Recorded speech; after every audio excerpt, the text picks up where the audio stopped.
Wednesday night, season night. Dana say, Timmy boy, tie it straight. Well, boom, boom, boom, boom, boom, boom, boom, boom, boom, boom, boom. Let's go, let's go. Pass the bobbin to the left-hand side. Whoa. Pass the bobbin to the right-hand side. TNL season 8, when we ride. Tide of flies and feel that vibe. Whoa. Tide of flies and feel that. Whoa. Yeah, yeah, yeah. Dana in the studio with that retro flow. Aviators on and the shag lights glow. Tim at the vice with a disco grin. Rolling up sleeves saying let's tie again. Started off strong with the atomic worm. Then the waltz worm giving that body a squirm. A killer bug dancing like an 80s teen. Lady McConnell, midge gliding soft and clean. Gold ribbit hairs here shining up the night. So for compare done looking extra bright. Better woolly bugger strutting funk on the beat. Turbo beetle buzzing like the rhythm's complete. Pass the bobbin to the left-hand side. Pass the bobbin to the right-hand side. Tie them flies and let it ride. Thursday nights we worldwide. Whoa, whoa,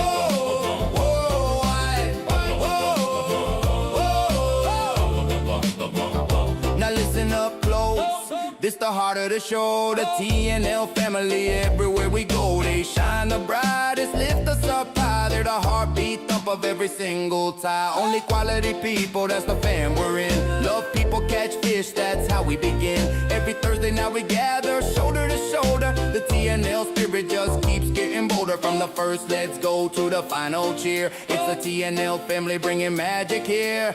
Dana and Tim keep the rhythm alive, but the fam is the reason that season 8 thrives. Way past the bobbin to the left-hand side. Pass the bobbin to the right-hand side. Tie them flies and let it ride. Thursday nights we worldwide. Whoa, whoa, whoa,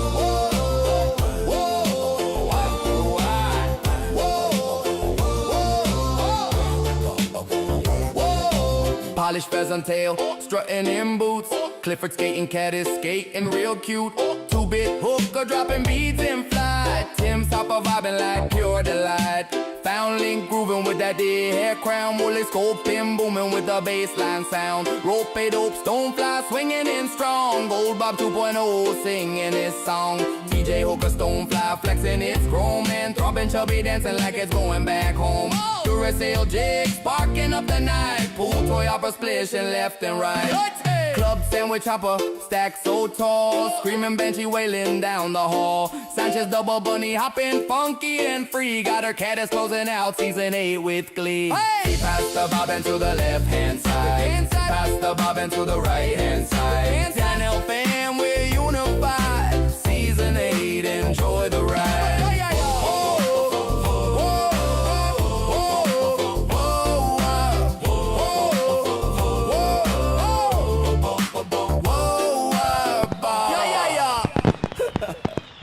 Blow, Blow.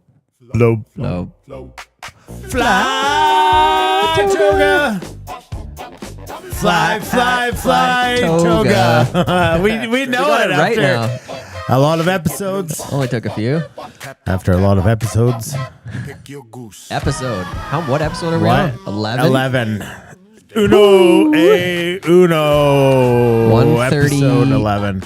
No, one. I think we're in the 40s. We're 36. We started, so that would put us at 47. Yeah. Is that 147? really? Yeah. 147? 147. We're almost at halfway to 200. Well, Wait, we're almost halfway to 300. I was going to say, my But- math ain't great, but... Speaking of math. No. Yeah. Speaking of math, we can do math here when we're playing Fly Toga. And why does it always require me to get all my sound levels just perfect? I don't know. It's like my ears went deaf or something happened over the last week. There's some good characters in there this week. That's what I thought. And what is Fly Toga? Tim, welcome to Thursday Night Live Fly Tying Season 8, Episode number 11. We're going to be tying up a couple flies tonight. So if you are tuning in because you thought it was a fly tying show, it actually is a fly tying show. It is all based around 2 flies each and every single episode. And tonight we're going to be tying the club sandwich hopper. That's why there's food there. And the screaming Banshee. Yes, we are. But Fly Toga, the purpose of this, we're going to compartmentalize you. And it's stages, right? So Fly Toga starts with getting your fingers nimble. Type in the comments. We're going to do 4 races with a total of a minute. 1 minute. See, we do have good mathematical skills. Yeah, it just took some time. 15 seconds a race. Yeah, but we're just gonna, you got to put it in there. there. And each time we bring a new race, you got to type it in the comments and say, hey, Dana number 1 or 2 or 3 or 4.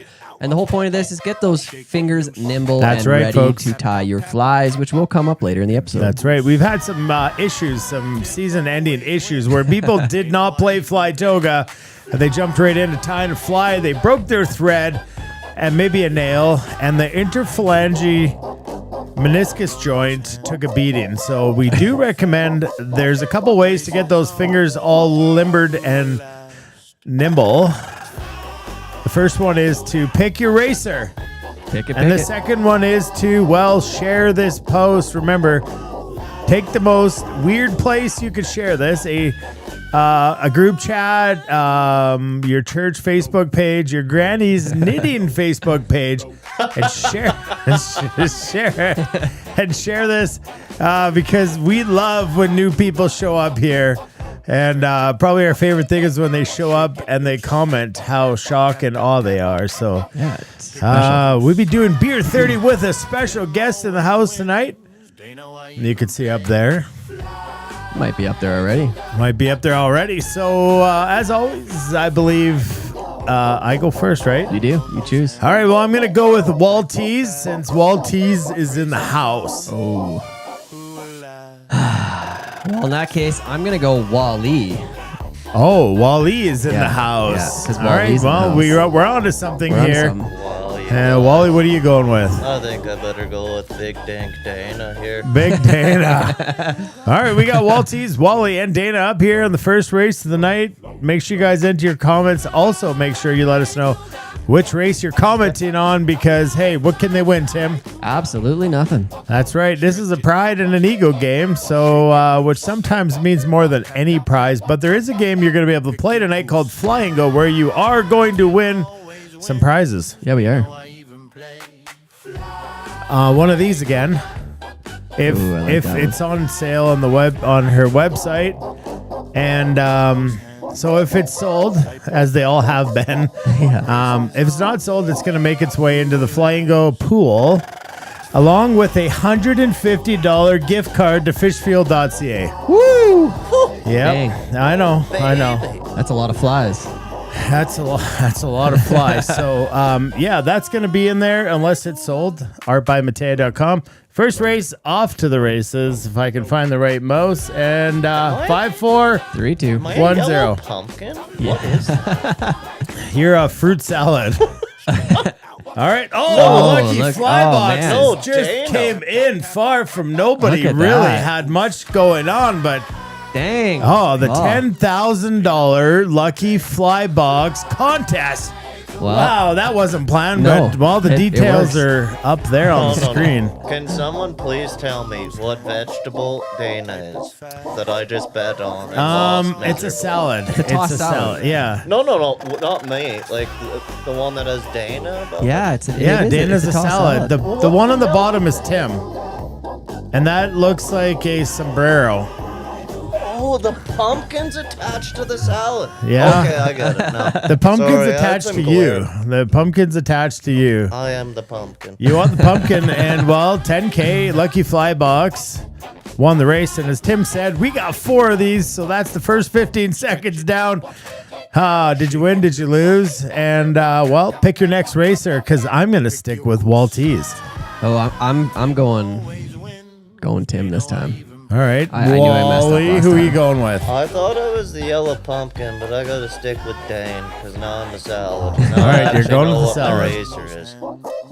Going with the salad. All right, the next race is happening in 5, 4, 3, 2, 1, go. Fly Toga. This will be the last Fly Toga of the season, folks. So go out with a bang. Look at these guys. They are not fast. Come on. Oh, Wally's gonna go. Dana. Dana. Push the salad. Walties. Are you kidding me? From behind. Oh, man. Bing, bang, boom. Remember what happened last week, Tim?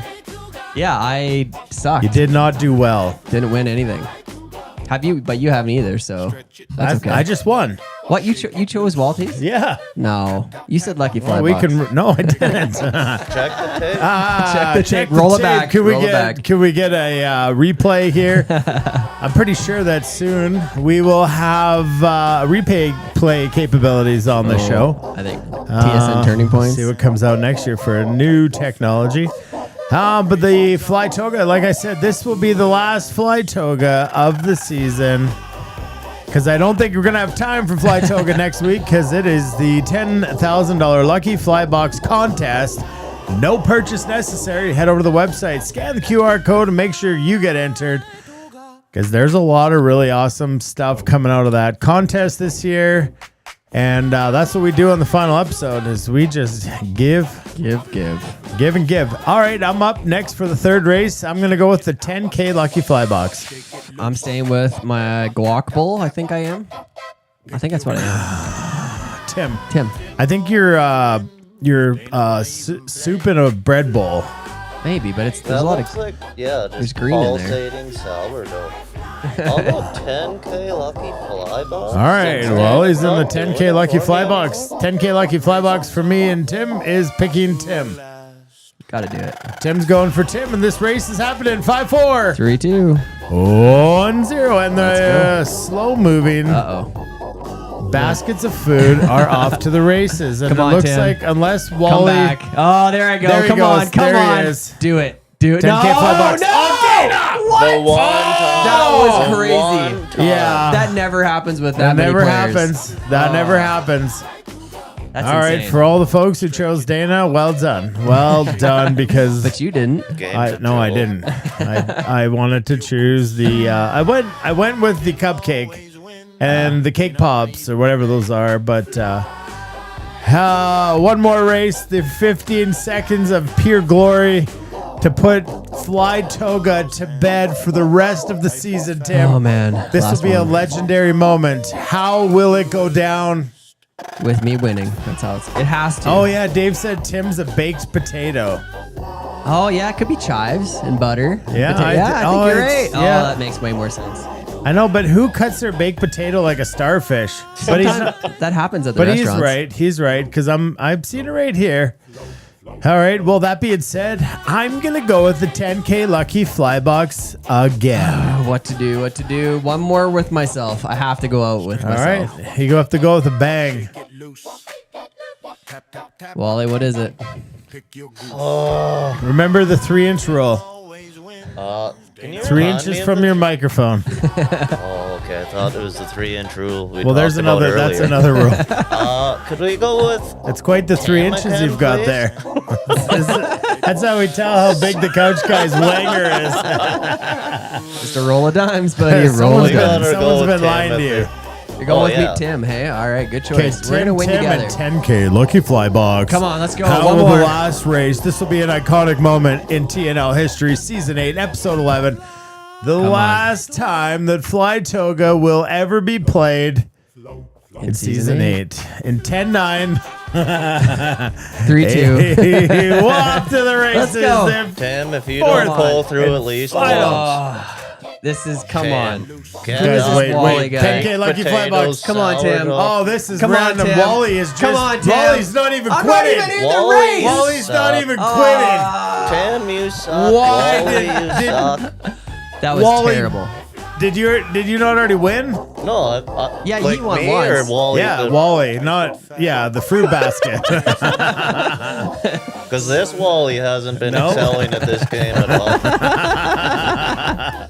Well, we're in the same Not boat. even close. Not even close. You're can't not. believe that. You've not been great. Oh my I'm goodness. 0 for 5. Either which way, Fly Toga's been an absolute riot. I hope your fingers are warm. While we go to the commercial break here, I want you guys to make sure that you share this with absolutely everybody on your friends list and on your phone, on your cell phone. You can copy paste that link and send it to the most flagrant group chat that you have going. You don't have to tell us who, but you get bonus points if somebody from that group chat shows up into the comments and says, "Hey, I'm part of Gary Durfee's Abs for Dads chat group, and Apps for dads. Gary shared this there. All right, let's say thanks to our awesome sponsors. Innovation is in our DNA here at Fishpond, and this year we're raising the bar. From the brand new Storm Shadow line with industry-first weather resistance to new Nomad neck models crafted for any application. Built for every mile, the entire line is crafted for the rugged demands of adventure travel to the ease of everyday angling.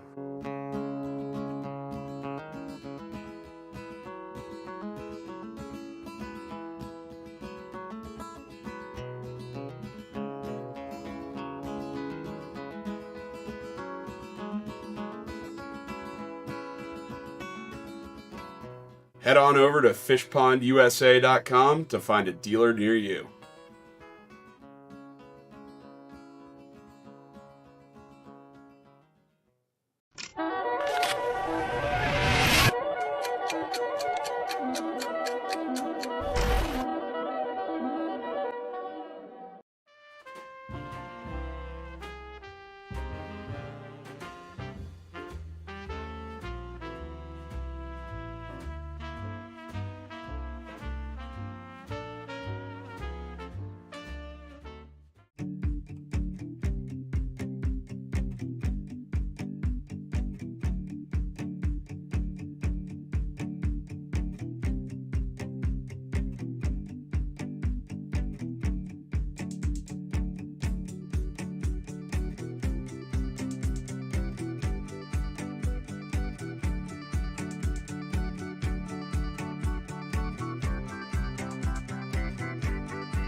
Ladies and gentlemen, it's Roll call.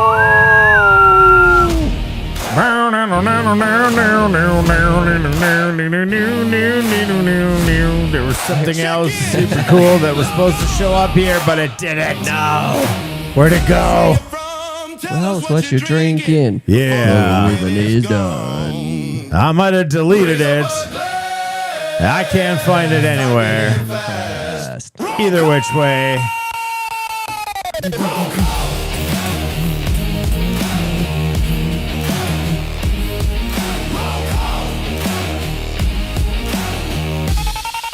What's happening, good people of the... I liken this to a virtual campfire. A virtual campfire. Yeah, like we're just all gathered around shouting and screaming at each other. Do you shout around the campfire? It's a good question. Roll call, let us know Roll where call. you're from, what you're drinking, and if you had one night with Michelle Pfeiffer, where would you go and what would you do? Can we change it to Michelle Obama?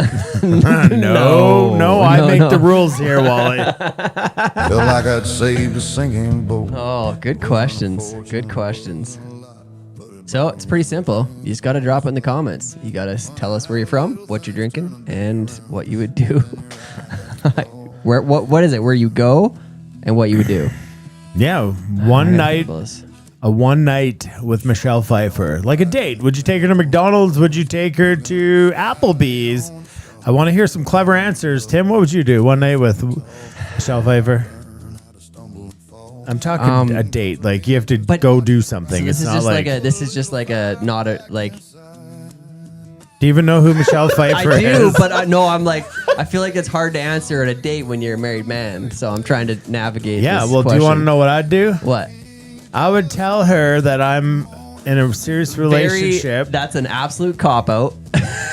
Because that's not true. What do you mean? What do you mean it's not true? You only brought her All up right, because I'm Dana. I'm from Olds, and right Hall now I'm pass? drinking Is that a your- Rail Yard Brewing Hall Lager. pass. Just be honest. It's not my hall pass. It's- My hall pass almost came true.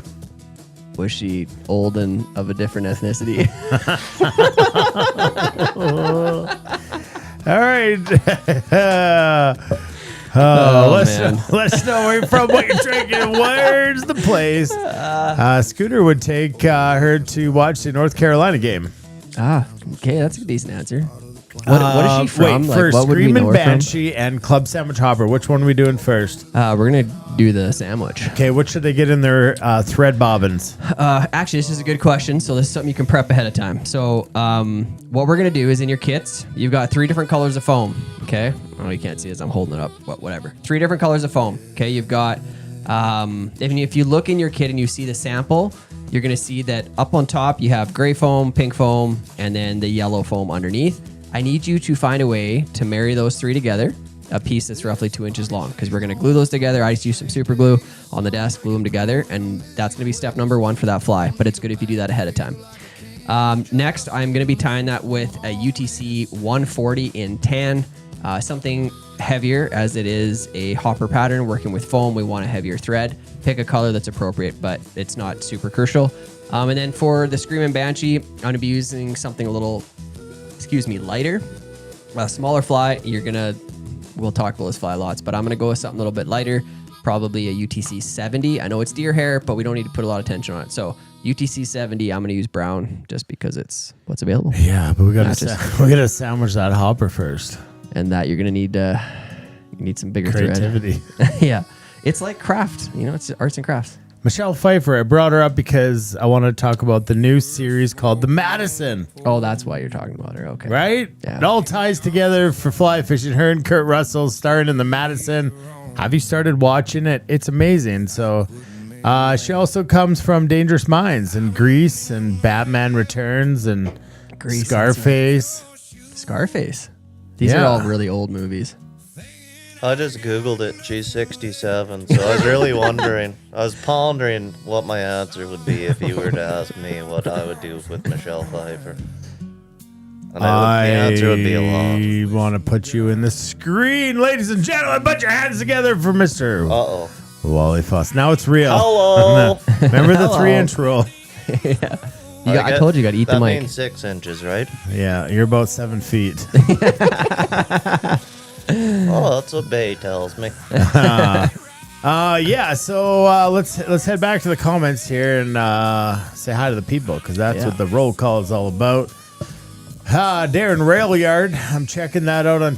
He's gonna go check that out. Dave Rutherford, Gull Lake Water, go karting. He's gonna take her. go-karting. Well, Durfee's taking her to the ER after I see her.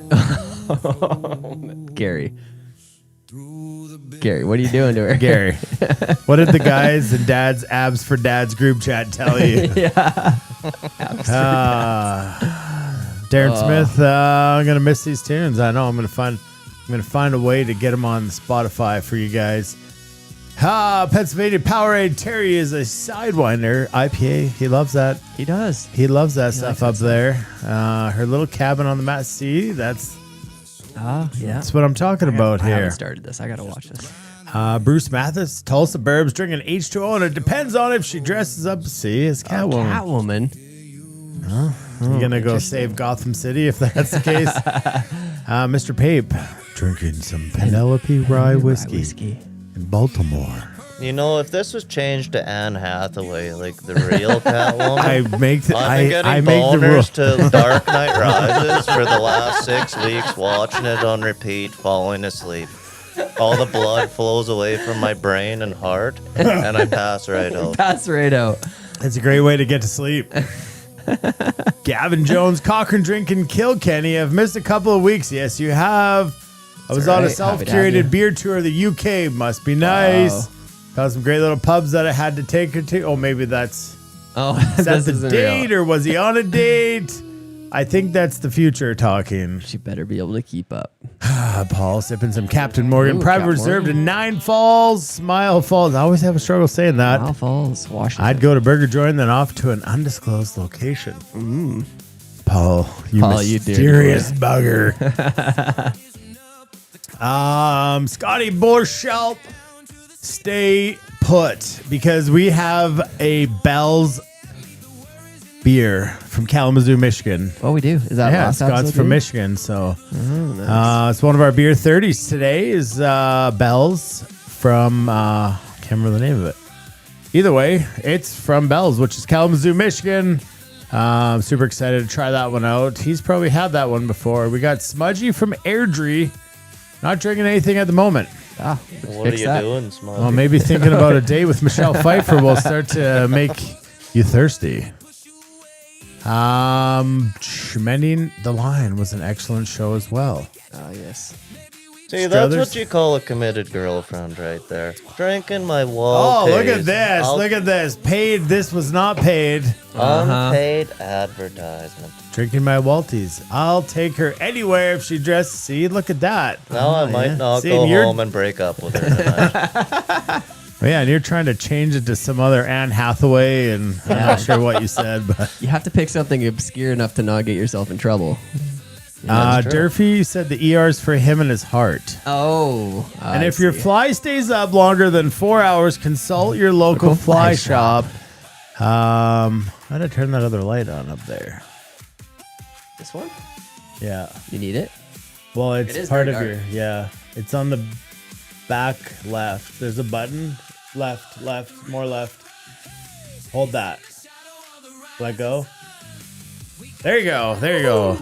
And then there was light. Then there was light. there was Wow, light. that's a Timmy's difference. Illuminati. Yeah. Big Rock, Honey Brown, fly fishing on the Madison. See, now we know, and now we're going somewhere with. I'm just looking at pictures over here, and How's she look? well, I've watched the Madison. I've watched her lots.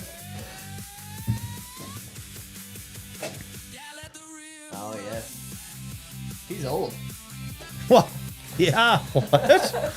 She's old. Bells is awesome. See, Scotty said so. Oh, magical stuff. Coors Banquet here from Cedro Woolley. Cedro Woolley, is Cedro that a Woolley? place I don't know. in the Pacific Northwest? Hi, I'm Maybe. from Cedro Woolley, fishing a woolly bugger. Maybe that's where woolly bugger came from. Maybe it is. Maybe that's where the Cedro caddis sedge. Bro, it's not a thing. Not a thing. It's not a thing. Oh, Mike Robb at camp, not working and drinking. Trevor's working hard. No, not drinking some water. We don't know, but we need to know, where would you take Michelle Pfeiffer on a date? Yes.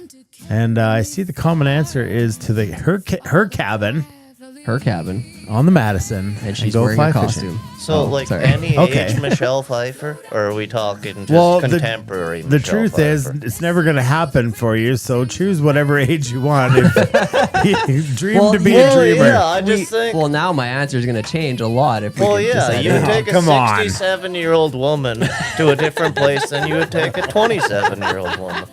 Would you not? You would. Oh, what has Kaylee got to put up with? Broken hips. Yeah, that's what she has to put up with. The 3-inch rule. She probably enjoys it best at high noon because it's a long shadow. Just a sundial. Navigating the open sea. Wally, lay down. Think of Anne Hathaway. We're starting. We're lost. We're getting to that portion of the podcast. You started it. Yeah. We're lost. Quick, Anne Hathaway. Oh, shoot, he passed out. I'm getting you guys kicked off of YouTube in 20 minutes. Oh, man. That's too good. Oh, I love Well, I mean, it. That took a turn. I'm almost going to finish this, and then we're going to jump into a section known as, it's called Pre-Beer 30s. Pre-beer 30s. Yes, where we try out. Tim hasn't seen this, but I'm going to show him right now. I haven't seen it. Hang tight. Listen, Oh, Oh. the fish aren't Yeah, biting right Listen, now. listen. The sun is highly aggressive, and my taste buds are completely exhausted. It is time for the cooler staple. We've been throwing heavy bugs since the crack of dawn. Now we're parked on the bank with the waders drawn. I love a heavy IPA, yeah, I really do. But my palate needs a break, and a water won't do. Reaching through the ice for a golden prize, right underneath the beautiful Alberta skies. Ah, Walty! Grab a Walty! Easiest drinking liquid on the entire stream. Walties. Oh, Walties. 0% Better try one. You gotta try one. product of never better industries. It's smooth, so smooth. It's sweet, so sweet. It's crisp like a cucumber, avoiding the heat. It doesn't want to challenge you, it just cools you down. Oh, yeah. One cooler staple in this Walties, the man, the myth, the legend. We finally got somebody in here that has some insider information on the drinks we're about to drink. He offered me we're one. already doing this? Yeah. I'm need so one? nervous. do you need another one? No. I'm Okay, you're kind of good, trying you're to good. pace myself so this doesn't become a complete embarrassment on That's my fine. part. That's fine. I'll just but- post a photo of Anne Hathaway up there. And we lost Can you Wally. put Catwoman? Just Yeah, I'll masked make on something top of up my here, yep. face? But yeah, honest reviews only is what I've been telling everyone. Honest reviews only. Yeah. I don't know if you have any questions about it. It's a beautiful hard iced tea. It's great for if you're a cowboy or a cock. It's for any demographic really. Refreshingly smooth, gentle effervescence. I define it as crushable. Crushable. Yeah. Shotgun. Well, I'm going to say that the can is magical. As magical as this. Never better. Don't, damn. What is I'm it? gonna bust. Anne Hathaway. Uh-oh. He's done. I'm done. Oh, there it is. Anne I'm pulling Hathaway. the pin. Oh, man. Tim, get your firefighter suit on. I We've got a can't. man down. I got a man down. We've got a man. We got a I situation gotta try. here. I gotta try. Yeah, I gotta be honest. an I Alberta-made love hard iced teas. So, All right, I'm ladies and excited for gentlemen. this. Well, that makes me even more nervous. oh well, don't makes me even more nervous. Just do your best not to spit it out. Is there a trick? Should we let it aerate? No, there's no trick. It's This is just for good. shotgunnable. Yes. Crushable. Crushable. Sorry, I like shotgunnable. All right, ladies and gentlemen, for the first time ever, we have the inventor, the creator, the mastermind, the pink man himself, Wally Foss in the house, actually the creator of Walties, and we will try it for the first time ever. Tim, Oh God. cheers, Wally. I'll cry the rest of this podcast. Just sit here and cry. Oh my. What is a eyes. 0 out of 5? I haven't tried it yet. I'm joking. Okay, poker face.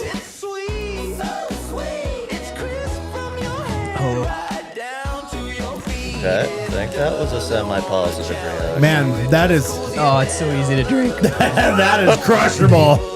That is shotgunnable. Yeah, that's dangerous, actually. That's 5%. Yeah. Oh man. Honestly, super good. Yeah. Like really very appreciate mellow, that. very easy to drink. Glad you Yeah. like it. I love hard iced teas, and that's a good one. How Yeah. have I never had one of these before? So Because they're brand new. yeah, they're brand new. Currently working on a nutrition label. There's the lady who's doing the testing. She informed me there's less than a gram of sugar in it, and it'll be around 100 calories. Just waiting on the reporting right now, and that'll be on the next label and set it. How do you can, have so. less than a gram of sugar in it? Just a gram of sucralose. Really? That's wild. Gram You of can like. sucralose, a little bit of carbonation in there to satisfy the palate, and then lemon juice to, I guess to use the sucralose to counteract the lemon, basically. I kind of think of it as like what my buddy Adam said on his video. It's like kind of a Louisiana sweet tea or Southern Yeah. States sweet tea. Yeah. But Yeah, Very with a kick. like crushable. Like when I think you got to be careful. Yeah, that's what I want to know. That's Like, the how do you truth. hide the taste of alcohol? Because it's not Yeah. there. It tastes like iced tea we used to make as kids at the house, like tea bags and the jug, and then add some sugar. Yeah. And a little bit of vodka. A little bit. It's 5%, brother. Where can the folks? I know this is going to be more of a local draw, but where can the folks grab them something like a Walties, what's ever left? So yeah, we are running short on supply, but the liquor stores there's 2 liquor stores in the Cold Lake. Rocky Cold Mountain Lake House? Liquors. Yeah, there's 2 new ones in Rocky Mountain House. I don't know if I should list off all these liquor stores. Rocky Mountain House, Cold Lake, St. Paul, Marwayne, Olds. Where the hell Anything else in am I Airdrie, forgetting? Calgary? Oh yeah, Calgary, Wise Guys Liquor and Liquorama. Nothing in Airdrie yet, as far as I know. Haven't checked Liquor Connect in What a few about Red days. Deer? Red Deer, Liquor Hutch, and Kirby Liquor Bottle Hutch. have it. Oh, I know that one. Yeah, and that's as far as I know. There's about 16 stores. And right so, rumor is you brought a few extras for tonight. Yeah, we're getting pissed. And, well, You were about to say we could share them next week. Yeah, And that's no, not happening. that's what I was going to say. If anybody comes up to the TNL final episode next week, we'll make sure we save a few because what better way to try it than, well, in person and live. Yeah.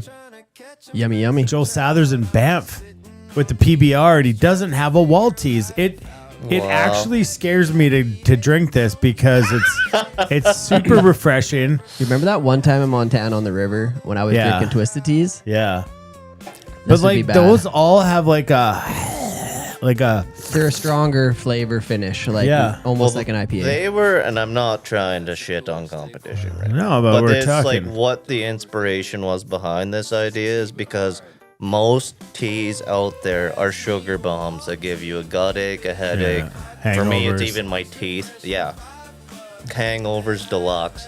And I just was like, I don't know why anyone hasn't thought of this or why brands just think we want extremely sugary, sweet drinks. But that's not what I wanted. And Yeah. So far- because you're such a fit guy that I wouldn't calorie go that counting. far. Macro counting machine. Yeah. I just have to fit in a pink suit. That's kind of my only goal.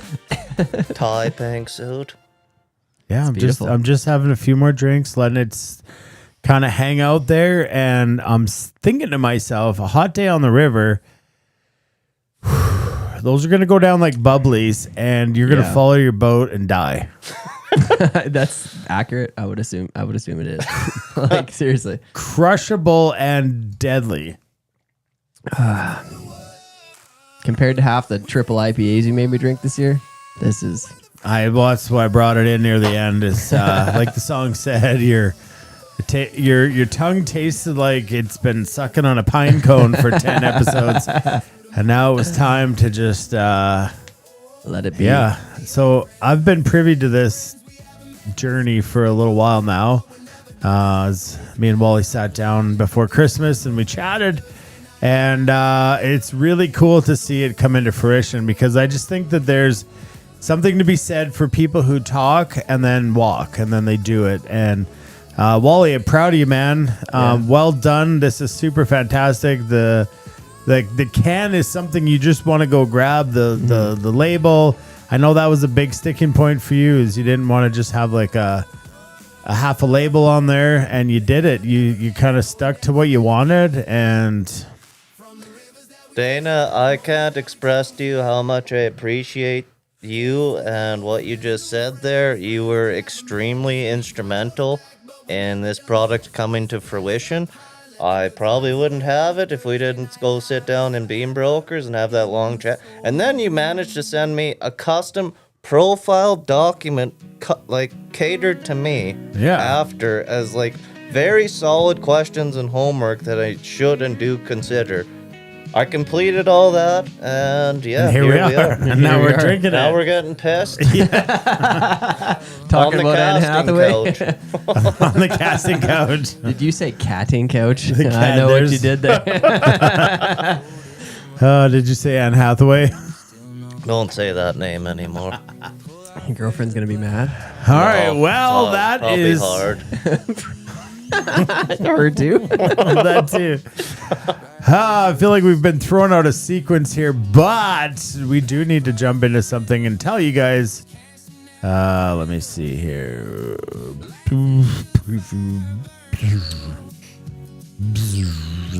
Bad joke, Doug. Oh, what's he got for us now? What is the difference between Elon Musk and a lemur? Isn't that Elaine Lee? Yeah, Yeah. but it's Doug using his wife's wife's Facebook. Facebook. It's a common thing. Long It's a standing common joke. thing over here. People do this, but he's known as Bad Joke Doug because, well, as you can see, another bad joke arises. Yeah. He gets all these flies tied within, and Doug, I know he sent me the video, and I've kept crapping the bed, getting it together to put it on here. But Doug crushes all the flies, and then he just spends all his time researching some bad jokes. Yeah. It looks like he's done Tell a lot us, of it. tell us, actually. Doug. We're ready for it. Don't hold us waiting. What is it? Excited, Elon Doug. Musk and a lemur. We should ask AI. See what their answers are. Doug's not on AI. I know, but that's why I want to He know. might be on EI, but that guy's been through the ringer. All right, so let's jump into this because we do need to get into some serious He business. responded? He will. No, he Oh, did. he will Oh, eventually. Elon Musk made an electric car. The lemur made a gas car. That's good. I That's good. don't get it. I don't Well, get this- it. Tim, My AI answers are great. Actually, the lemur is less likely to tweet at 3 a.m. That's so good. Tim, I wanted to bring this back. Sorry. Ooh, lucky. Fly box. Ladies and gentlemen, it is your news scene of the night. Breaking news. Coming to you from a place called... Where's our cool news songs? Yeah. This was it. The good old days. Good old days. Ding, ding, ding, ding. Ladies and gentlemen, the 10,000...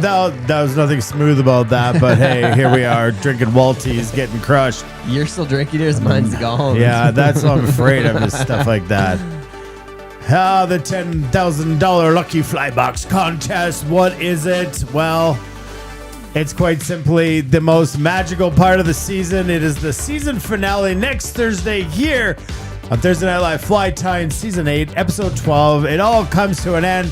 Wow, where did the time go, Tim? I do not know. I do not know. I We say it do every know. year. They say we say it every year because quite simply, it is absolutely flown by. has. From the very first Christmas episode, where, as to Poor Ken's Brent. words, Brent tried to fly with his eyes closed and his feet, His little toes.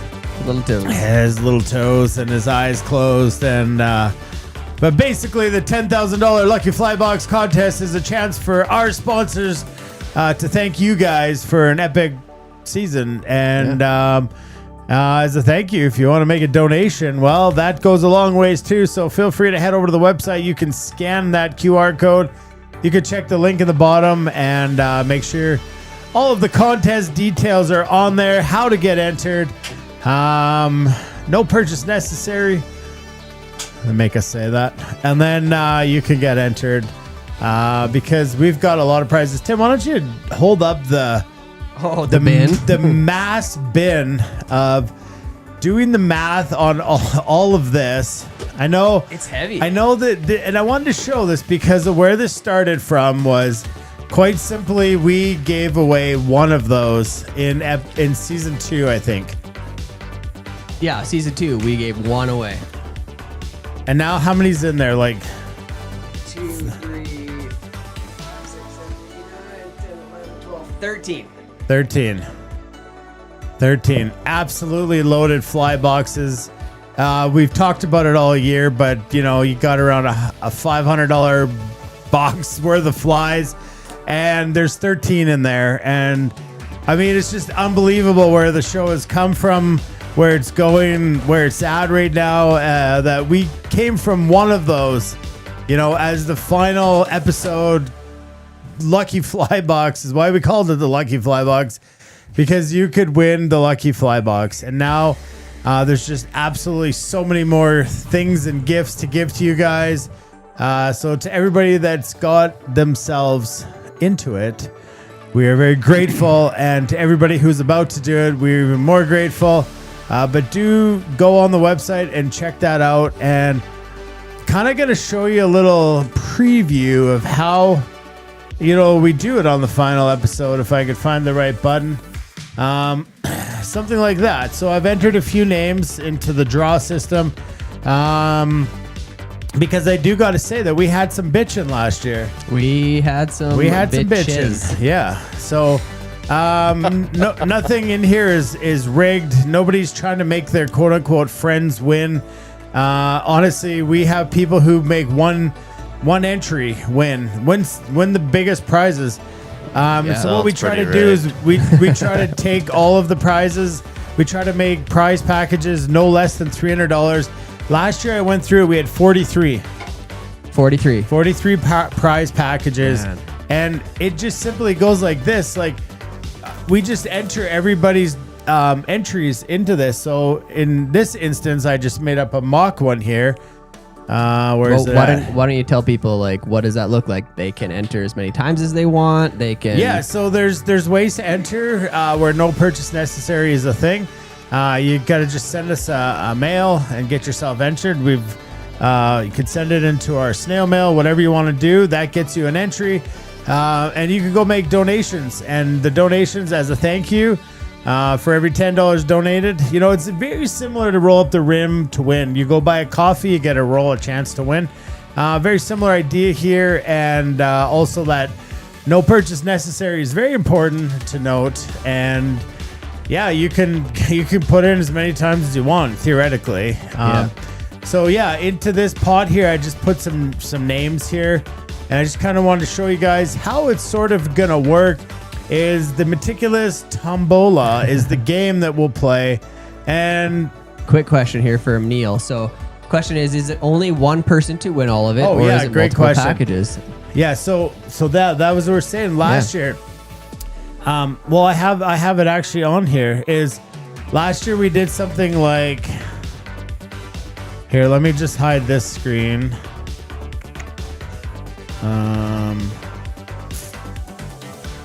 Let's hide this. So last year kind of looked like this. Okay, all of those. Okay, so like there was prize number 2. Well, they're not showing up here.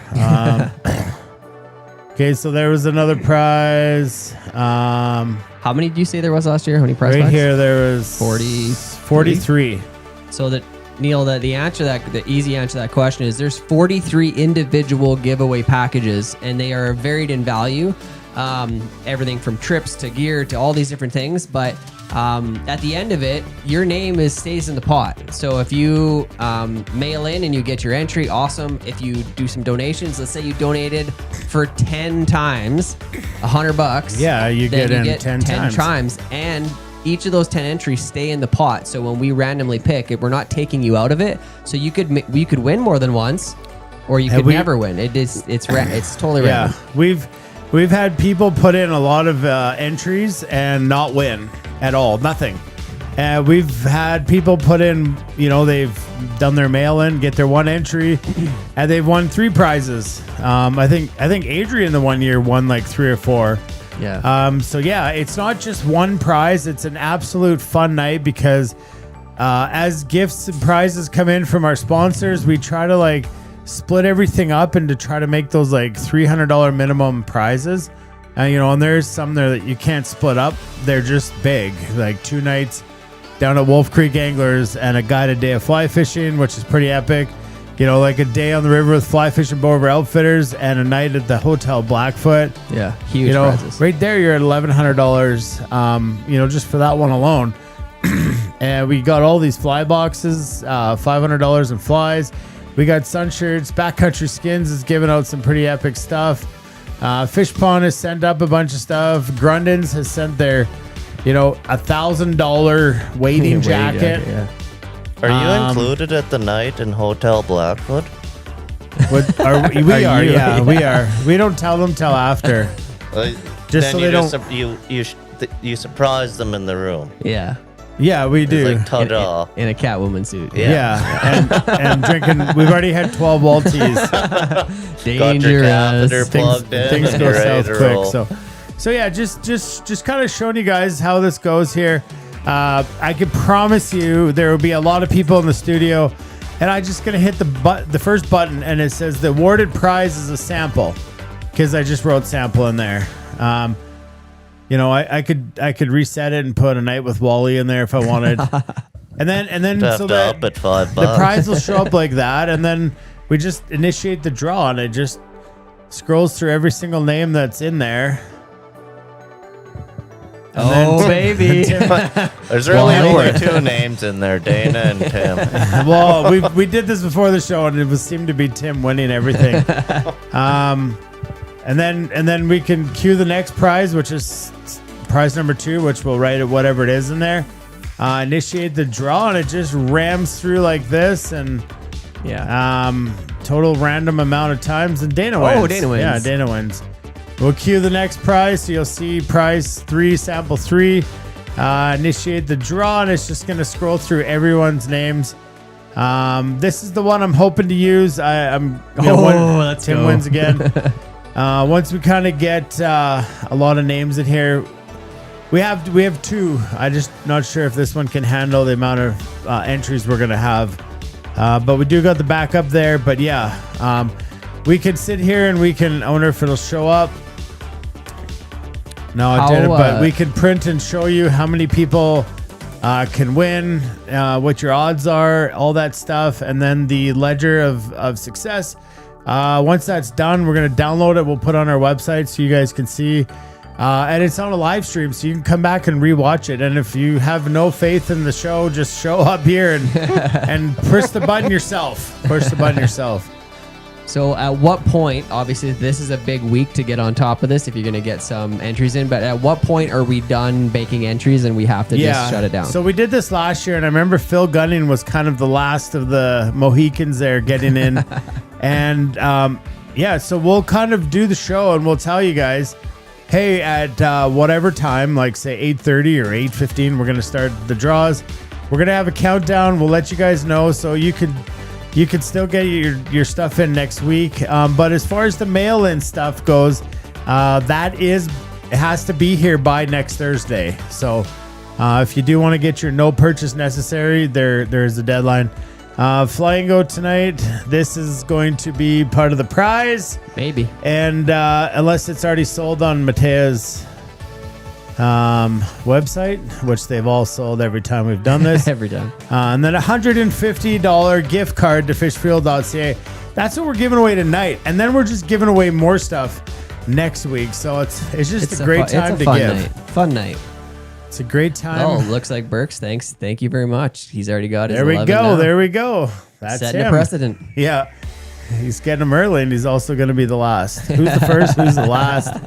Yes. Yeah, so during the final show, I just sit here and I just keep watching and I just keep adding as people keep dropping in, and just waiting on a couple sponsors to get stuff to us. Then we're going to know exactly what those prize packages are. Yeah, so fun. What Super a fun excited. night. Busy night. Yeah, a really busy. Are you guys looking for hard iced tea sponsors? Yeah. Like, is there vacancy for that?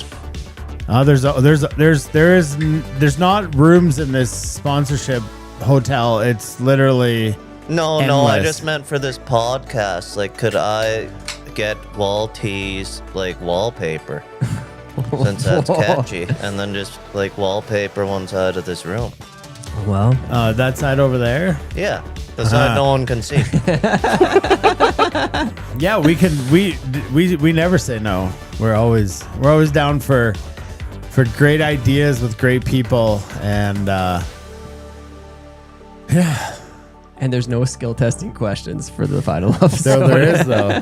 For the final, is not. There has to be. Why? Yeah, it's a rule.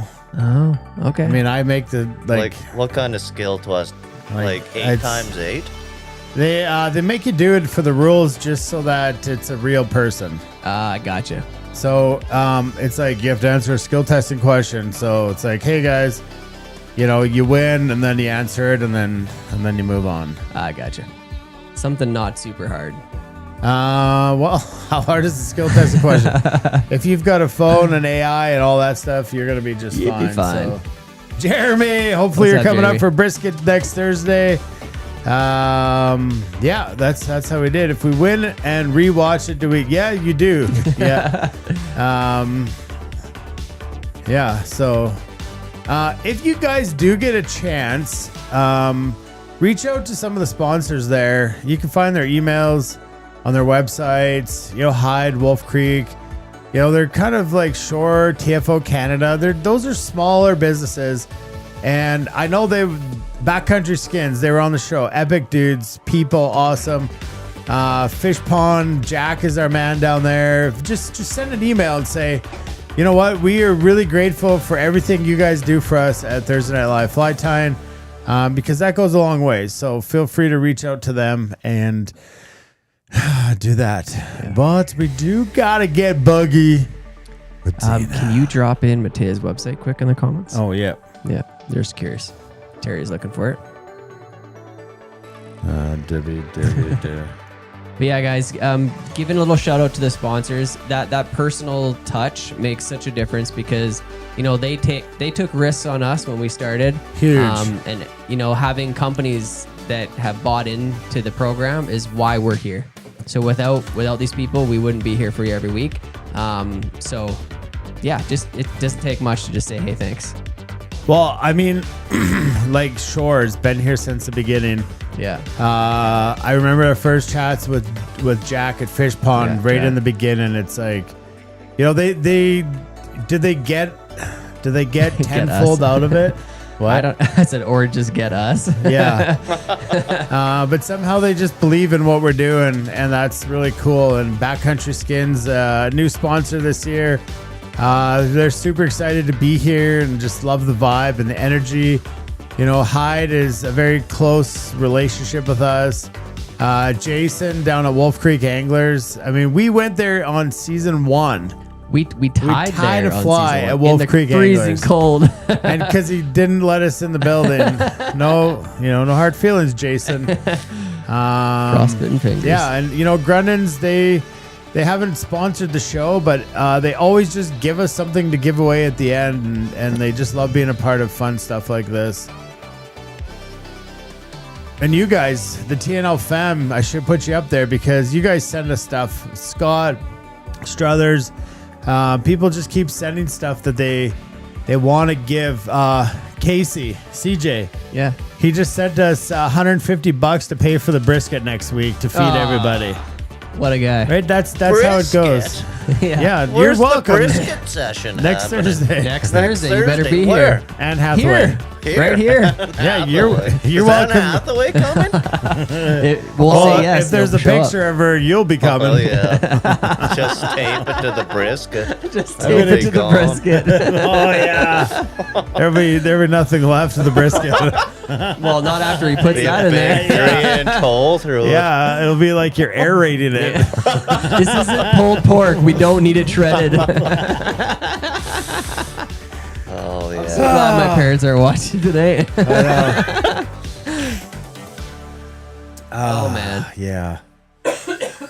Anyways, on that note, we're Got a gonna piss? Get buggy. we're gonna get buggy with Tina. Yeah. Yeah. Yeah. I'm really excited to Table in watch the this. back.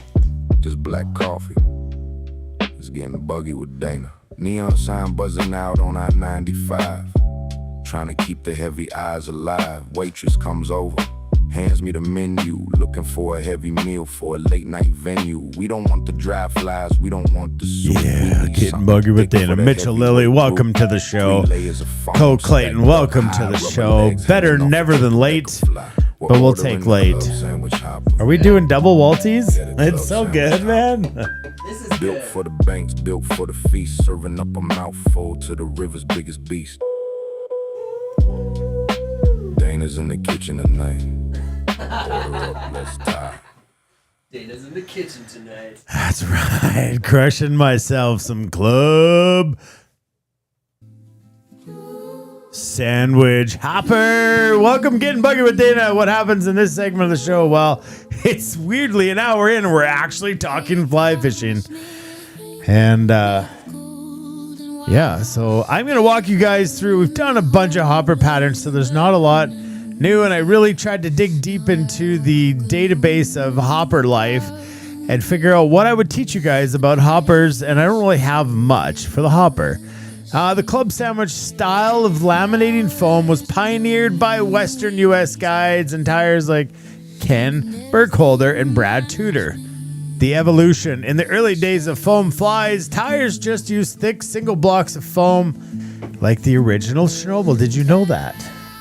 A big, huge plug of foam. But guides realized that thick blocks of foam were causing fish to bounce off on the hook set.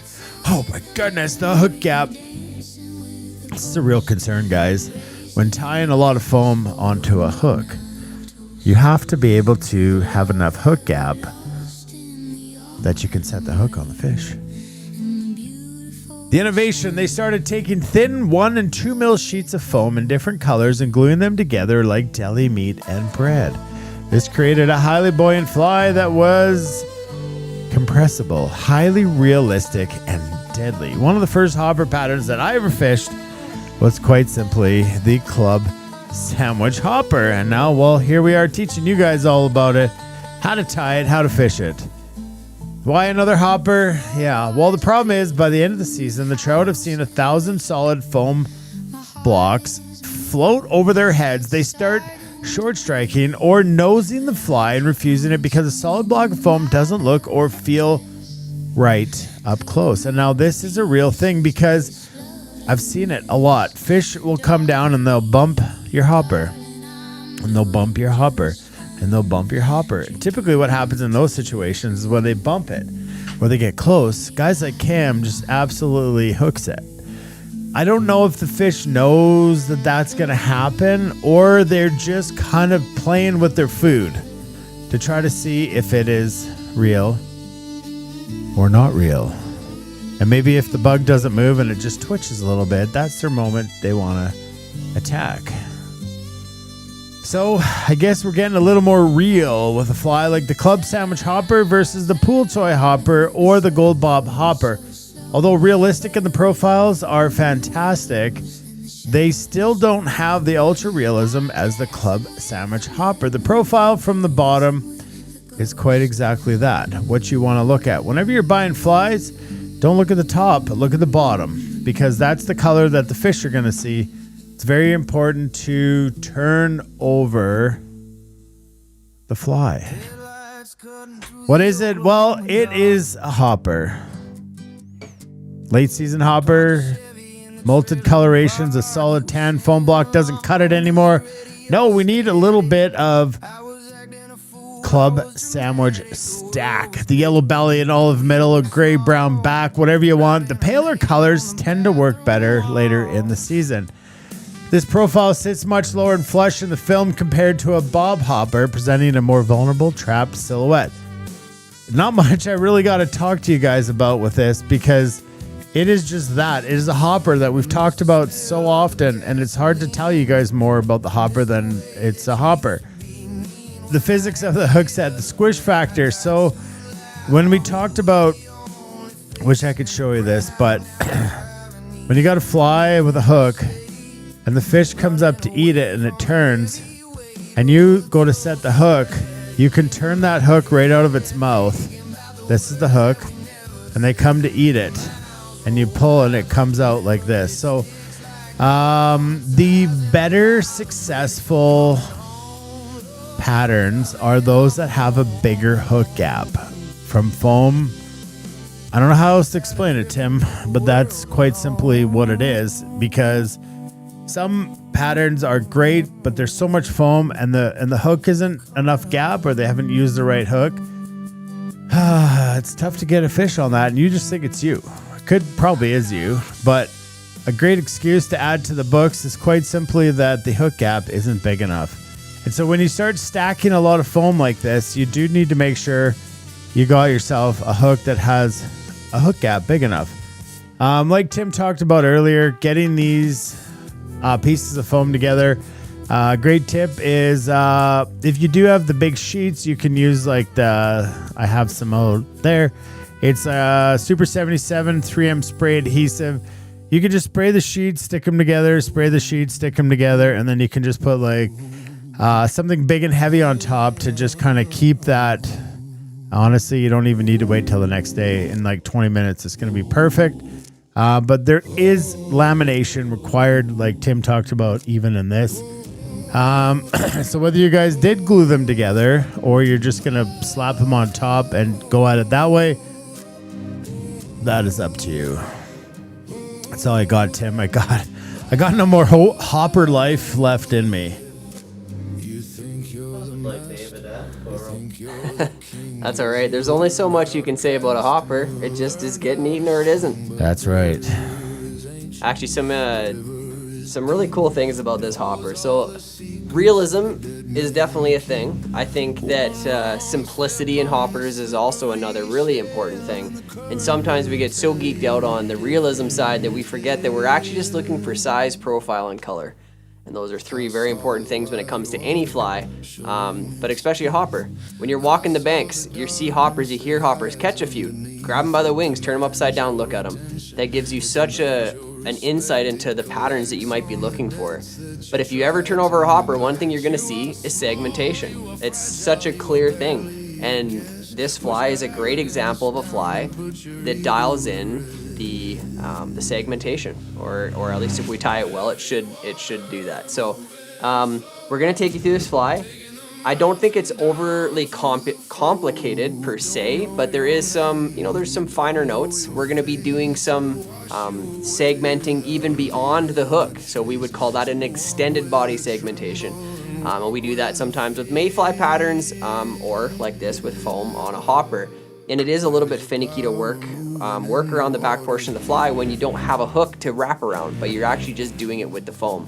Now there are ways to do that. The old needle fashion where you stick it on a needle, you build your segmentation, you flip it around, and then you start tying on the hook.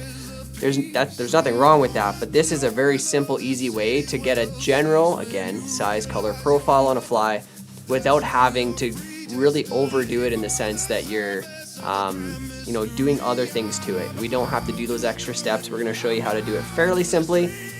I also would say, like, when you marry that foam together, like, don't overthink it. It's just foam.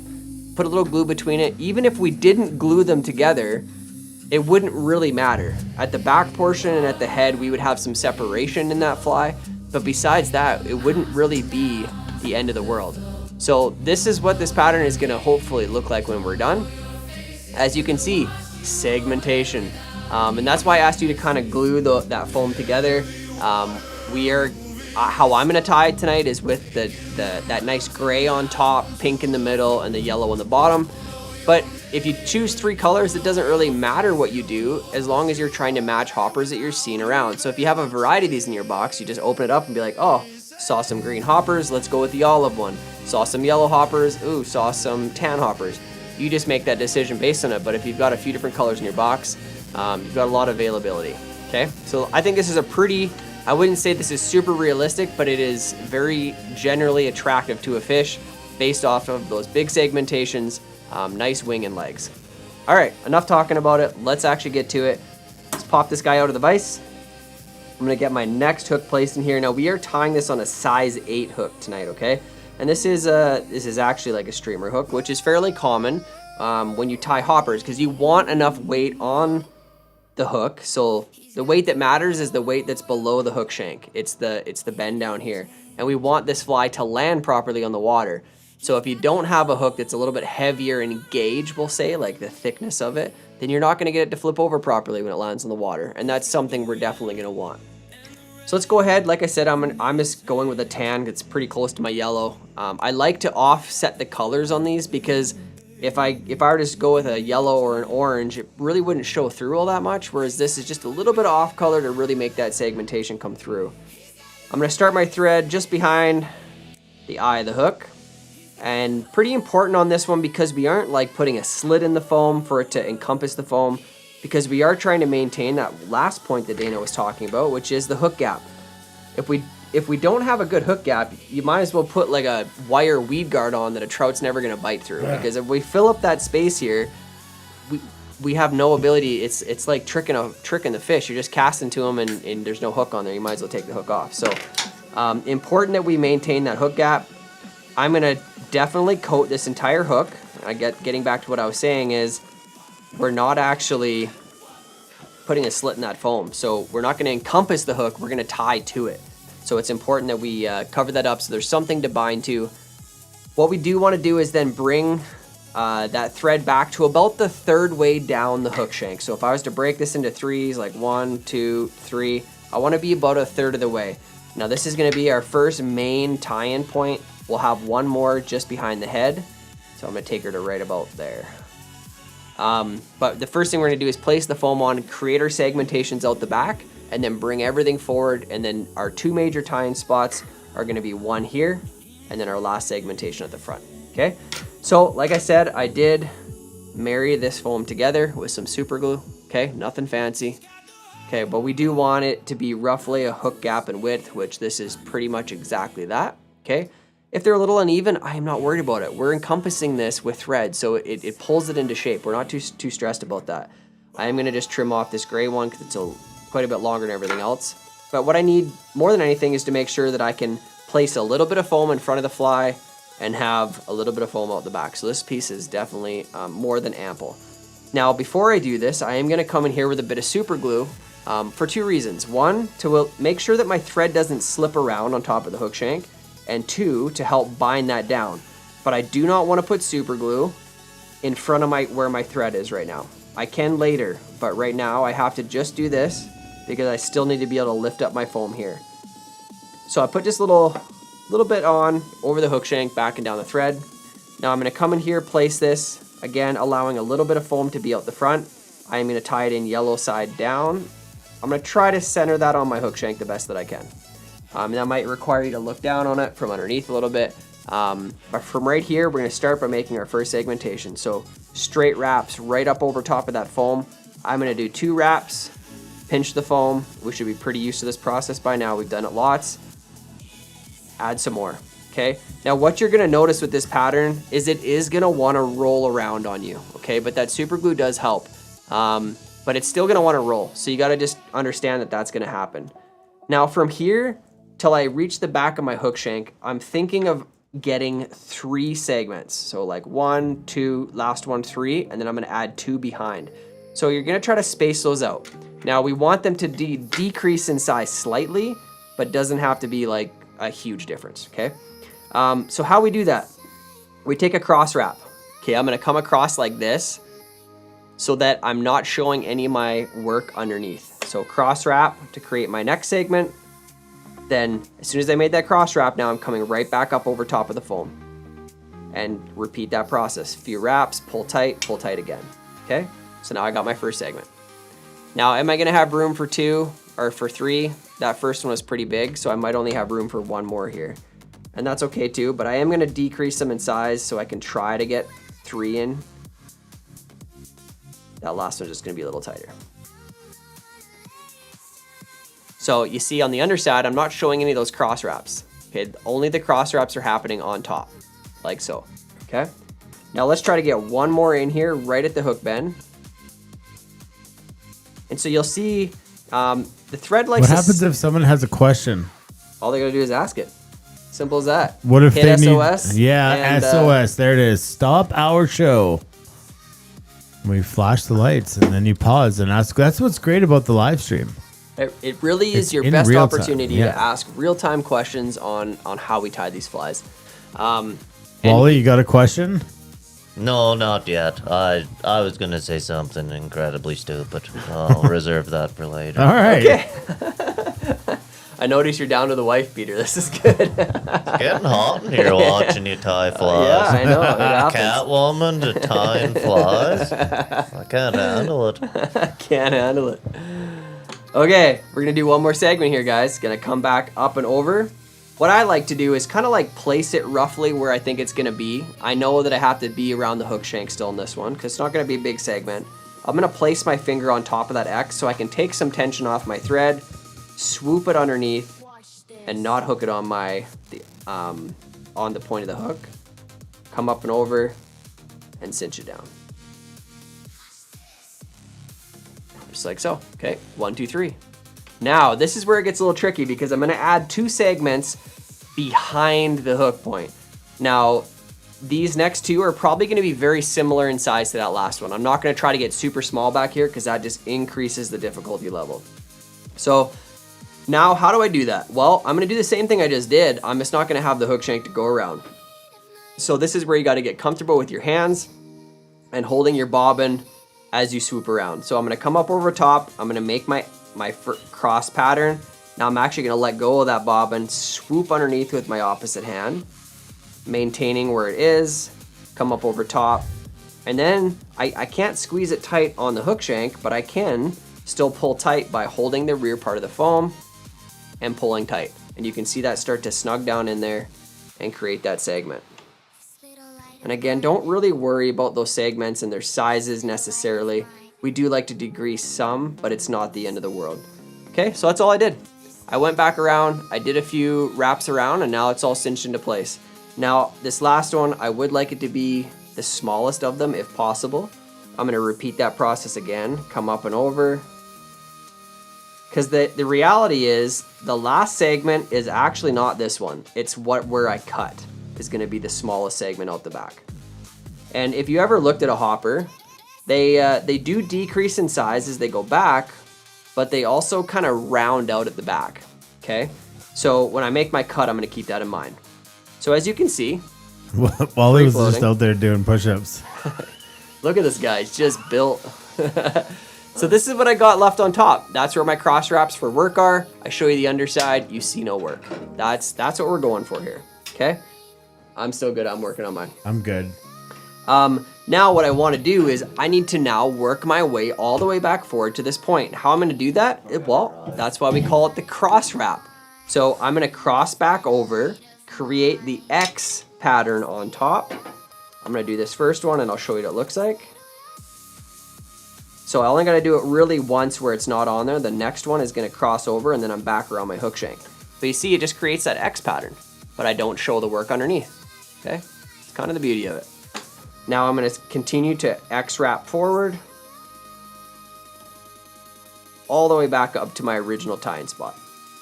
Okay, so this is what I'm left with looking on top. A bunch of like hot cross buns kind of shape and nice and smooth on the underside. Now let's go ahead right away and make our cut back here. So when I do this, I like to kind of come in at a bit of a 45. Now if I were to stick my scissors in that last slot, obviously I'm going to cut my thread and all this is going to come undone. So I got to go just a little bit beyond that segmentation and make my cut. And I make it at a bit of a down 45. And then I'm going to come in and almost try to create a point at the back, rounding off the corners. Now, on top, that didn't look like a whole lot, but underneath, if I can turn this and show it to you, we get that last segment to look a little rounded, right? It's kind of what we're going for. Just trying to create a realistic looking body. Okay, now we're done all that work we have in the back portion. We're going to come up and we're going to start to work on the wings. And we have a few materials we're going to use here. Well, 2 materials. We're going to have some flash materials from Crystal Flash. And then we're also going to have some deer hair. You could use deer hair, elk hair, anything really here is appropriate. So I've got one long piece of Crystal Flash here. Okay, I'm going to double it over. And I'm going to cut it in half. Now essentially that's going to leave me with just 2 pieces, 2 longer pieces, which is fine. You could go 2, you could go 4. This is just like when this pattern was originated, it was just meant to give a little bit of a under flash of a wing. It's not meant to be like outstanding in prominence. I'm going to find that midway point on the Crystal Flash. I'm going to tie this in right here. Try to continually reorient my foam so it's right up on top of the hook shank. Pull all of that back. Place a couple more thread wraps here. Okay, pull down tight. Now, these guys are going to want to kind of go all over the place. Not the end of the world. but we are gonna trim them first before we add our deer hair. So I'm gonna pull them back and down the fly. I want them to extend just beyond the back of the foam. Okay, so obviously they are kind of sprung right back up, but we're not too worried about that, okay? Now from here, we're gonna go to our patch of deer hair, okay? So you got patches of deer hair in your kit. We're not gonna use a whole lot of this. I want you to think of, let's say we're tying a, what do we say here? Let's say we're gonna tie a caddis pattern. Catwoman suit. Catwoman suit. It's a Catwoman suit. Catwoman suit. So let's say we're just tying an elk or caddis. Think of that's the amount we're gonna grab. We're not trying to overdo this wing. We're trying to just kind of give a general shape and profile. So I grabbed a chunk of hair. This specific patch has a lot of underfur, so I'm gonna grab the tips with my fingers, pull out all that underfur and fluff. Okay, get that out of the way. If you've got a patch that has a lot of underfur, you're gonna need to take a little bit more with your cut, because once you pull everything out, you're gonna be left with quite a bit less, okay? Now, it is important that we stack this. We wanna match up those tips, so I'm gonna go ahead and grab my hair stacker. Okay, I'm gonna put this in tips first. Okay, once they're in there, I'm gonna give it a couple of wraps on the table to align those tips. I think the Walties are just getting better. They were never bad. Never better. Never better. Well, they are. I don't like it because they are getting better. I honestly had some people, like, they had their first can and were just like, add more flavor. And then 2 cans later, they were like, no, this is perfect. Yeah, that's a great assessment. It's like at first, it's like, you're like, oh, maybe it could have a bit more, but Yeah. then you're not like drowned out on the second can by like, yeah. No, 100%. It is interesting. Sorry to interrupt, Tim. No, it's fine. That's what we do. It's the only reason I'm here. Okay, so all I've done is stack that hair. Okay, I'm gonna pull the base of my hair stacker off towards the back of the fly. I'm gonna come in here and grab those tips of the hair. Once they're in our hands, we've talked a lot about this, but I'm gonna talk a little bit more about it because we're about to have a pattern coming up that's gonna frustrate the ever-living. Frustrate? Did you put your earring back on? The ever-living well shit out of you. Well, shit. So we're working with deer hair in the next fly, and it's a small fly, so it's harder. But you need to be able to transfer hair from finger to finger, okay, from hand to hand. And I'm not losing the stack, I'm just changing hands, okay? So, change hands. We need to measure an overall tail length or wing length to measure back to the edge of the foam, okay? Which is about perfect there. Oh, I got one long crystal flash here. Let's trim that off to even. So when I go to do this, I'm gonna make my measurement. Okay, cool. That's my measurement. Switch hands one more time. I leave it like so. Now I'm gonna come in here and I'm gonna trim this hair off just beyond my fingers because I don't wanna have to do this after I tie it in. I'm a huge proponent for this. Okay, so now I'm left with this little stack of hair. Pull that wing back out of the way, the crystal flash. I'm gonna lay that right in that spot. Simply, I'm gonna rotate or spin my bobbin clockwise. For you, it'd be counterclockwise if you were right-handed. I'm left-handed. Come up over that hair. You see how that starts to flare right away. Boom, sucks it right into place. Take a few additional wraps to secure it. Pull down nice and tight, okay? Now the wing is obviously propped up a lot right now, but the next thing we're gonna tie in is gonna be what we're gonna call our cider foam. But really what it does for us is it actually helps hold the wings in place. So just grab a piece of that yellow foam, same foam we used on the bottom. We're gonna come in here and we're gonna lay this back over top of the hair, one segment. Okay, so I'll put it back to that segment just behind it. Come up and over, lock that in with a few wraps, pull tight, pinch the foam. Same process we've done a million times with this foam. Get that nice and secure. And now you're starting to see, okay, we're stacking foam. Yeah, we're using a lot of foam in this fly. It's gonna flow well. And that piece of foam just allows that hair to stay back into a wing shape, which is perfect, okay? Last thing we're gonna tie in at this location is going to be our legs. So I wanna emphasize that it is not crucial if your legs are not still together. I'm gonna leave mine together because it makes it a little easier to work with, but if your 3 legs, which we need to grab, are not still attached to each other, not the end of the world. With most hoppers, we do this. We're gonna tie the rear knee into it. So we're just gonna tie a granny knot, just a single overhand knot. into those legs and pull it tight. Okay, just like so. Tied that knot. Now when we tie this in, our goal is that they kind of point back and down. Okay, something like that.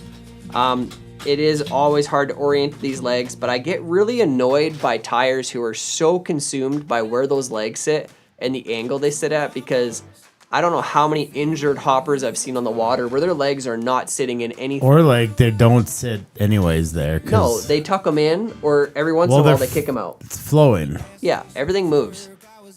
But this one is sitting generally well. It is kind of going back and down. I want it to extend roughly to the back of the curve of the hook, which it is there. Okay, now I'm gonna come in here. I'm gonna get a securing wrap on those legs. 1, 2, let the bobbin hang. Okay, hold tight right there. Great question as a skill builder from Paul.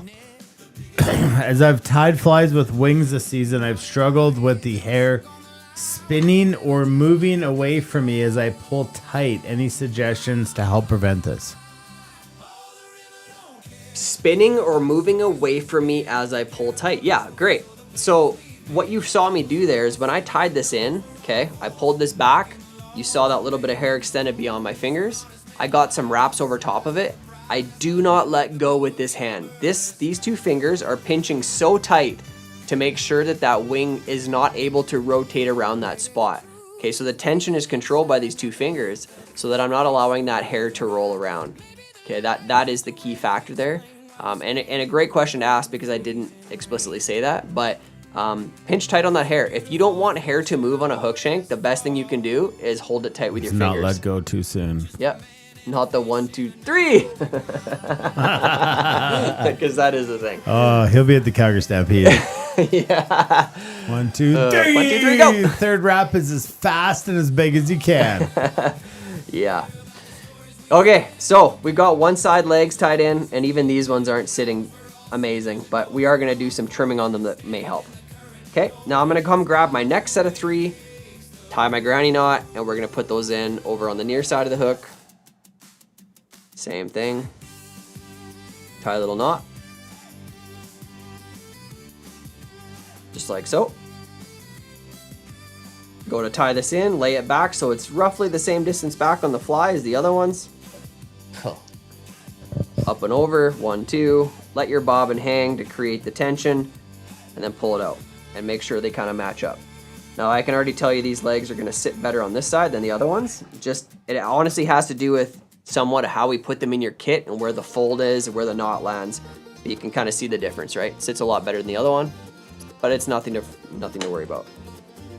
We want to have those sitting down just kind of midway down the foam. Okay? The way you pull that hair back just takes me straight to Dark Knight Rises. Oh man, it's hard to keep a straight face with you around, buddy. Okay, so now what we're gonna do, we got one more segment to go. We got a little bit to do with the legs, and then we're done. Okay, so I'm gonna lift everything up, and this is why I didn't glue up here yet, so this isn't attached. I'm gonna take my thread all the way forward, leaving myself roughly an eye length behind the eye. Okay, now these 3 pieces of foam are gonna get tied in together, so pull everything back out of the way. Okay, straight up and over, 1, 2, pinch the foam, pull down, repeat the process, do it one more time. And we will trim the length of that foam in a moment, but that creates our last segment. Okay, this is the headpiece. Do you sometimes glue the knot on the rubber legs so it doesn't come undone? Yeah, that's a end of the tie situation normally. Be careful what glue you use. It's true. Certain glue eats the rubber. Gorilla. Gorilla. I do What find... type of glue do you use? I have no idea. I'm so ignorant on this subject. So I'm using something called Fly Tire Z-Man. Okay, now this stuff is actually safe to use on legs. Same with Zap-A-Gap. Yeah. If you use an actual fly tying super glue, you can glue legs without it. Anne Hathaway legs, or what kind of legs? Any legs you need. You gotta glue them out of the way. I see. You see. Hang on. You almost hang tight. Hang tight. Just got. What's going on over there? Can't find my other ear. Find your ears. Tuck them under your hair. No, because when I was having technical difficulties there. I fell apart. Anyways, I'll work without it, but I do have something that just came in. Okay. Tell me. You want to finish that, or do you want to go? Because it. Let's finish. Honestly, and then let's okay, go. Let's okay. finish. We're almost there. Because paparazzi, we're out. Okay. Paparazzi, we're out. Okay, let's finish this, and then we can What get does to that something mean? fun. Do you know what paparazzi are? Yeah, but what does paparazzi we are out mean? No, they were out on the streets. We're out and about. Oh, they're out. Oh, okay. They're outside your house. Oh, I don't know if it was my house, but they're out. Okay, we're almost done. Let's finish this, and then we're going to get to some fun stuff. Lay that piece of cider foam down. We're going to secure that right where we secured the others. Okay, now this guy's going to want to stick straight up. That's fine. It's going to get trimmed back anyways. Take a few wraps there to secure it. Make sure that foam is staying right up on top of the hook shank. Now this guy, before I do anything else, I'm just going to come in here and trim this back fairly tight to where I tied it in. Okay, we don't need that to extend out in front of the eye of the hook. Okay, now really easy. The majority of the front portion of our legs are going to be formed right here. I'm going to lay these down and pinch them right into the segment that I just tied in, so they're pointed forward. Now I can get these both tied in at the same time. Couple wraps, let my bobbin hang, make sure they're level, just like so. Okay, now I'm gonna increase some tension there, just to make sure that they're locked into place. Okay, now we are virtually done. We have one more set of legs to put in, but we don't tie them in. We actually slide them in. So I'm gonna show you that in just a second. Poke them through. Poke them through. So the next thing I want to do here, if I can find my tool, there it is. I'm just going to do a half hitch just because I find that a little easier to work with up underneath the foam. But whip finish, whatever you need to do here to create your knot. Half hitch is easy. 1 wrap, 2 wrap over top, slide up over the hook. You could use a Bic pen, empty Bic pen for this, whatever. Anything with a little hole in the end. Okay. Now that I got that nice and tucked in there, I'm going to come and trim out my thread. Okay. Now, I'm going to trim this head before I do anything else. I want that head to extend slightly beyond, because the head is its own segment, right? So think about the head of a hopper. How does it relate to the body? Well, it's going to be roughly the same size as the previous segment, but maybe a little bit smaller. So I'm going to come in here, cut this straight off. Okay. Now I'm going to come in here and round off the corners. Not a lot, just a little bit. Good pair of scissors.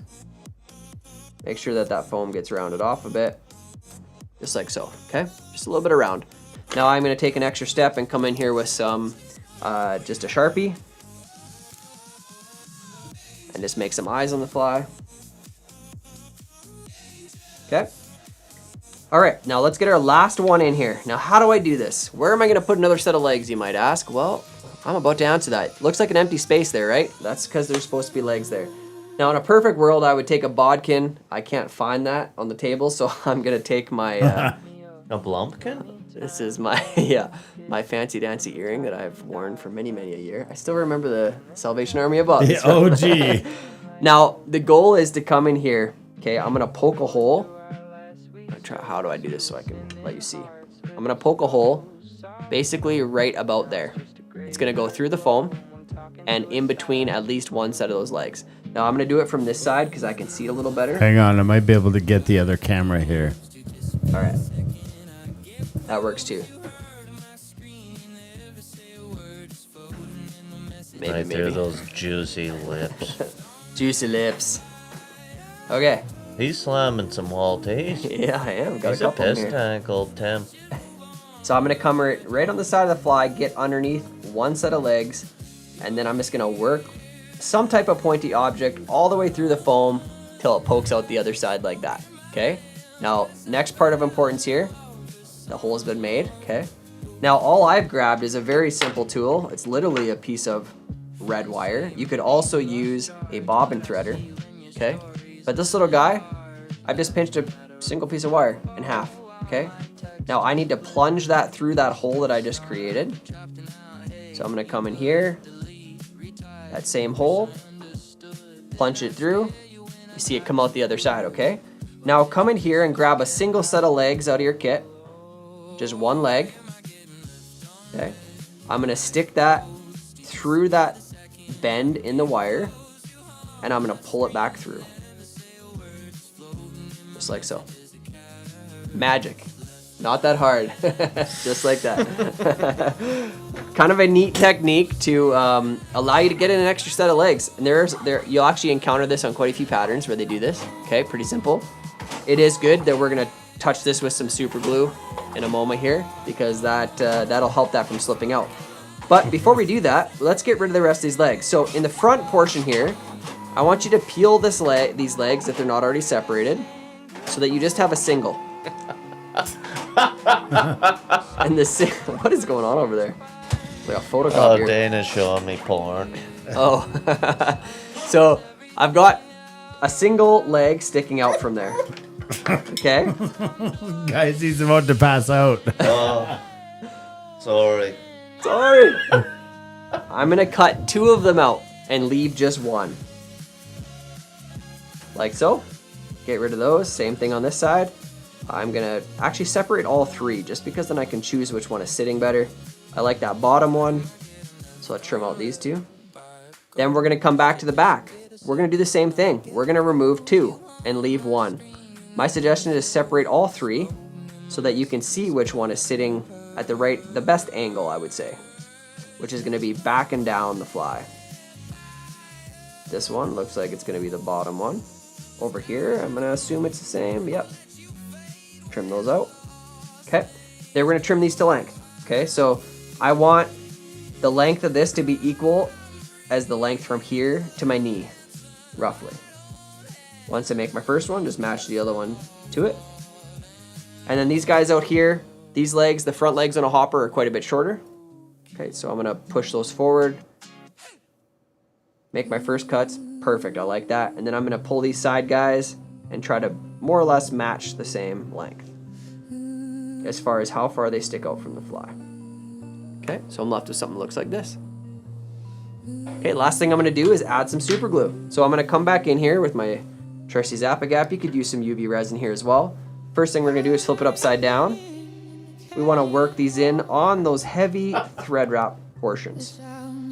Where those last 2 segments were, I'm gonna grab my legs, put a little bit into the leg at the knuckle, just to make sure those can't come out. And then the last place I'm gonna add a little bit is on either side where I pulled that through. And that's gonna keep that from sliding through at any point. Oh, we did it, guys. That is it. That is your club sandwich hopper. Good looking bug. Nice and realistic. Oh my god. Mind I blown. like that a lot. Cool pattern. Play with the colors. This is actually probably maybe my least favorite color. I would love this in an olive or a tan. But we have all sorts of colors of hoppers, and the best way, like I said, have all colors in your box so that you can go grab a hopper and see what is the right one. And just like that. Right. So I told you the paparazzi were out. Yeah. He What did. did they see? Well, You better so show. this is what got sent to us, okay? I have nothing to do with it. I just got sent to me in the emails, and Oh, look at that. When did that meeting happen? Yeah, I forgot to tell you guys. I have a relatively salacious lifestyle. Yeah, there was a reason I was talking about her so much. We wow. hit it off. That's why you were wanting us to know what you would. That's also what I looked like in 2008. All right, back Yeah. in. Fit you. Can we do him in his Was underwear? that before she had a nude scene? Or when did she have her nude scenes? It's probably after. You can That's, tell. yeah, She that's was why she's hanging out with you. Because Yeah. her career tanked. Having a Walty. Last sponsorship she'll ever get. Ah, I love her. look at I that. love her. Well, we know why now. It's quite simply that. Yeah, it's evident. She Just likes you the guys taste. having a good time. Mm-hmm. Live, Isn't laugh. ugly. Live and laugh and love. And Live, laugh, love. Live, laugh, love. All right. What we're gonna do is we're gonna jump right back into our getting buggy and tie the other fly. Okay. And then we're gonna, because we're still crushing Walties. It's kind of taking over the beer 30. Yeah, it's all right. Yeah, Got we're gonna more- do got we're more gonna in do the car. the screaming Banshee right now, folks. So grab that. We're gonna do the part of the show called Getting Buggy with Dana. Let's go. It's getting buggy with Dana.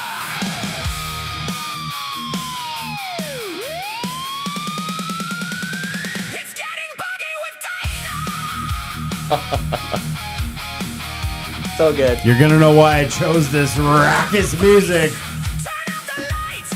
I'm ready.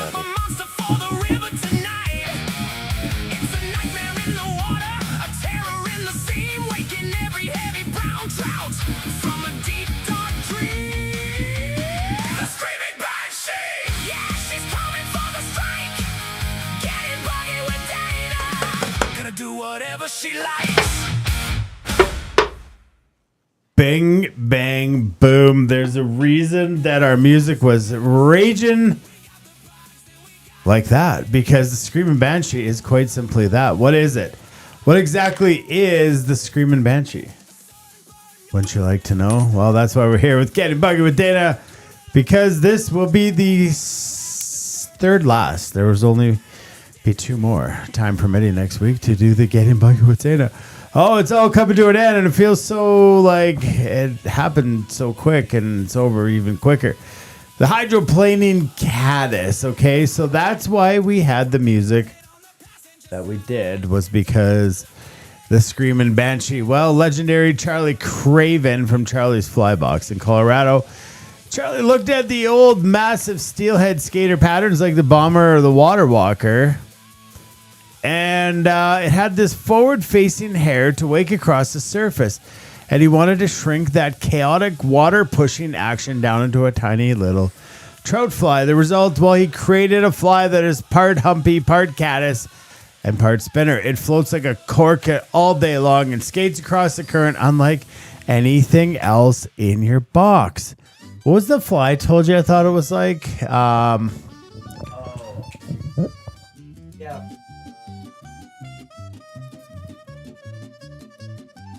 Yeah, we'll figure it out. Tom Thumb. That's what it is. That's what I thought. The old Tom Thumb. So, Tom Thumb. Have another Walties, Dana. What is it? Well, it's caddisfly. Specifically, Do you have a bomb? imitating an adult caddis returning to the water to lay eggs or frantically skittering to take flight. The physics, the hydrofoil, the defining feature of this fly is the clump of elk hair or deer hair tied facing forward over the eye of the hook. This acts like a boat hull or a hydrofoil. When the fly is pulled against the current, that forward wing catches the water and forces the fly to plane up and skitter across the surface rather than going down and drowning. So when do you see caddis do crazy stuff like this? Well, when you're on the river fishing and you pay attention to it, because the old delicate caddis, which I'll get to in the next one, is not a thing. Skate it, twitch it, skitter it. Cast quartering downstream. Keep your rod tip high and let the fly wake across the current seam. Dead drift it. Even though it's built to move, it's a wide footprint makes it sit perfectly low in the surface tension. If you stop twitching it, it instantly crosses over and looks exactly like a vulnerable, crippled insect right up against the bank. Fish this one solo. Do not tie a heavy dropper nymph off the back of it. You will kill the incredible wake in action that makes it so deadly. But if you want to fish it on a dead drift, it will hold up a very heavy nymph like the catastrophic pupa or the beadhead La Fontaine sparkle pupa. Lots of good flies to hang off this one. So, I mean, depends how you're going to fish it. That's how you got to decide what you're going to put underneath. Here we go. The caddis chaos versus the mayfly harmony. Like the song The Rock and Roll versus the Symphony. You have to pee again, Tim? Well, that's 1 to your 57. The caddis is chaotic. Okay, we talked about it before. The rise forms that you see fish or hear fish do is chaotic. I just think of like rock and roll music when I think of caddis fishing, and that's why I made this graph up here, this chart.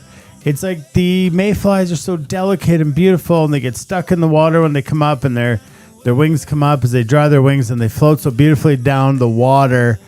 They typically kind of be in some more of the flatter water, but also remember that your presentation on a mayfly is much more delicate, because I want you guys to now move forward thinking about this kind of orchestra music and this delicate presentation And that is all the mayflies. And when you think of the caddis, I want you to think of rock and roll chaos. You don't need a perfect drift, and that's why this screaming banshee is effective, because it is skated. When these things flutter, and well, like a Goddard's caddis, which is next week, or a traveling sedge is kind of what they're known as, it is a ruckus out there. You will see fish absolutely blow up on caddis because of the way that they fly. They're chaos monsters trying to get out of the water. So now forever you will think of rock and roll caddis, and you will think of this symphony, harmony, when you think of your mayflies. And so all of a sudden you just hear a big splash. What is it? Is it a mayfly or is it a caddis? Pretty good chance it's caddis. That's what we mean when we say rise forms. The dorsal fins, the subtle eats, what you'll think of when you see the mayflies. So if you don't see any bugs on the water and you hear the splash, we think caddis. The chaos, the rock and roll. I know that I'm repetitive, but I'm trying to drill it into your heads. So you're not always trying to look around for the bugs, but yet you're saying, I heard it. It's crazy. It's ruckus. It's caddis time. And then you're going to tie in your screaming banshee and you're going to have some magical success. So that's my tip of the season for you guys. I kind of made a little graphic here. Upside down pineapple on the caddis is a what? A swinger. A swinger. See, even a non-fishing guy knows what that means. So caddis, we swing them. We swing the pupas. We swing the screaming banshee. Caddis are swingers. I pulled in enough fish with upside down pineapples on them. I want you to burn that image into your head. Mayflies, they're not swingers. Caddis are swingers. So think about it. The screaming banshee is a swinger. And now to round out this entire season 11, Getting Buggy with Dana, there's a curved hook secret. But don't tie this on a standard dry fly hook. You need this kind of bent slash, what's the name of it? Yeah, like a pupa hook, is that's what I was looking for. Curved scud pupa hook. Then I wrote it right there. I just didn't even read it. The curved shank drops the abdomen of the fly down into the surface film, anchoring it just enough so that when you twitch the rod, the fly skitters in controlled line instead of just violently cartwheeling out of the water. Upside down pineapples and swingers. Magical. Think about it. I know that I've put some imagery in your guys' head tonight, but I do want you to be better out there and know which fly to choose. I also want you to not panic when your caddis is not a perfect presentation, because it's not necessary. Because what? Rock and roll, ram jam, rammy jammy caddis. The way that their wings are designed, they flutter, they skitter. They are not delicate like the mayflies. The way the mayflies' wings decide how they fly, and well, that gives you more of that subtle presentation. And that, my friends, is the Screaming Banshee, and that is Getting Buggy with your friend Dana. Now Tim's gonna tie up the last fly of the night. All right, guys, the Screaming Banshee. Well, this is a fly. This isn't an easy fly to tie. I can be completely honest about that, but I want you to have some patience with yourself. But this is what he just said. Like, I really like that resonated with me, is like, it's rammy jammy, and that doesn't just apply to how you fish the fly, but how you tie the fly. It doesn't really matter. They're not often going to turn out in the shape that you really want them to, and that's okay, because they're so full, they're so changing. Especially if you're skating this pattern, you're looking for a profile that allows it to skate. You're not looking for this perfect thing that looks immaculate. When we head over to the fly here in a second, you're going to see it's more of a full plane of hair that just allows it to move. I got one still. Thank you.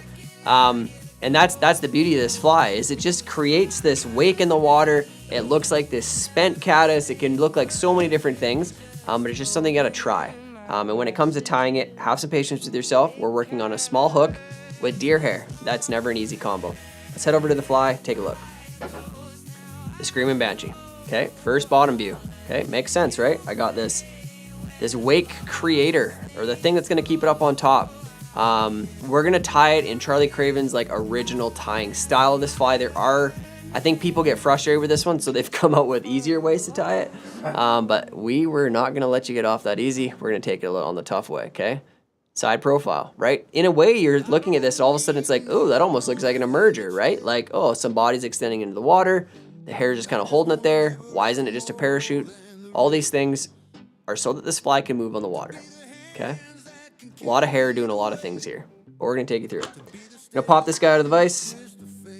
Like I said, I'm gonna be tying this with some UTC 70 in brown, so something a little lighter. I'm gonna sneak this guy in here. Say that again. Whose hairdo does that remind you of, that fly? I'm just trying to think. Immediately my brain knee-jerked to something like Corella DeVille, except with spiky hair. Yeah. But I'm trying to think of the actress. Oh, it's an actress. Is it Anne It might Hathaway? be, yeah, it might be Anne Hathaway. It's probably Anne Hathaway. And you're cut off. It might be Anne Hathaway. Who'd have thought? Okay. First thing I'm gonna do, I'm gonna come in here. So you see how I have this hook placed? You know, I don't have it placed with the hook down, okay? Because I need to have the right orientation so that the eye of the hook is virtually kind of flat to get started. Maybe not quite that much, but something I can still work with, okay? I'm gonna start this thread just behind the eye of the hook. Gonna start taking this rearward. I'm gonna take a bit of a thread base down into the bend. Now we are using quite a bit of the bend on this hook, okay, and I'm gonna cover that up kind of as good as I can. Now one of the keys to this is we're gonna come in just behind the eye, and right behind the eye, I'm gonna take quite a few extra thread wraps to create a little bit of a bump. And this is gonna help that hair stand up against that surface. So trying to stack those wraps right on top of each other, and then I'm gonna add one right behind, and I'm gonna leave it there, okay? Now from here, we're gonna go ahead and grab our first chunk of deer hair. Now, I have been working off a patch tonight that has lots of underfur, and it's a little annoying because you got to clean a bunch of it out. But the goal here is about a half a pencil width, okay? You're not tying a huge amount in, but we do need to flare it and let it create its shape. So I'm gonna cut some hair off my patch. This is gonna be way too much, but that's okay because I'm gonna clean it all out. Like I said, pretty much half of this. I'm gonna go over to my bin here just so I don't make a mess. But once I get this in my hand, and it takes a few times of tying this before you start to realize how much is too much. I'm just gonna take my comb, make sure I really get that cleaned out. This is a pattern you really gotta have that underfur cleaned out to work with the hair properly, okay? We will stack this here in a moment as well, but I can tell you right now, way too much hair. You can just see it, right? You set on your hook, you're like, well, if that's splayed out, that's gonna be massive, right? Like way too much hair. That's okay. I'm gonna stack it first, and then I'll probably thin it out quite a bit. I'm gonna grab my hair stacker, tips in first, give it a few wraps on the table to align those tips. And I'm gonna pull it off so that the base is actually out the front of the fly, as the first time I tie this in, those hairs are gonna be pointed out the front of the fly. Come in, pinch those. Make sure I got any We got more. the hairdo. It's Phyllis Diller, thanks to Terry Souther. Yes, it is. Look. I wasn't trying to be a dick. What? No way. Like, I was not trying to be repetitive on the same joke pattern with the Anne Hathaway shit. I knew there was some prominent female actress that had a hairdo that looked like that. That's not female. There. That's not that is female. Is that female? Yeah. Oh, it is. Jeez. Good call. We should just retie this one and call it the Phyllis Diller. I don't hate that idea. She might. She might. Okay, I've thinned that out a bit. Okay, so I've got a little bit less hair. I might have a touch much here, but I'm not too stressed about it. When I tie this in for length, and this is where it becomes important, if I overdo this, I end up with this huge thing way out the front, which isn't what I want. Okay, so I'm gonna measure, we're gonna say roughly a hook shank in length, but I'm always gonna do under that. Okay, it's gonna be kind of a short, little knobby. I'm basically measuring back to here, not all the way to the back of the bend. So it's like 3/4 hook shank. I'm gonna slide that forward and I'm gonna tie this in right here. Now to the point we talked about earlier, I am not letting go with my fingers here.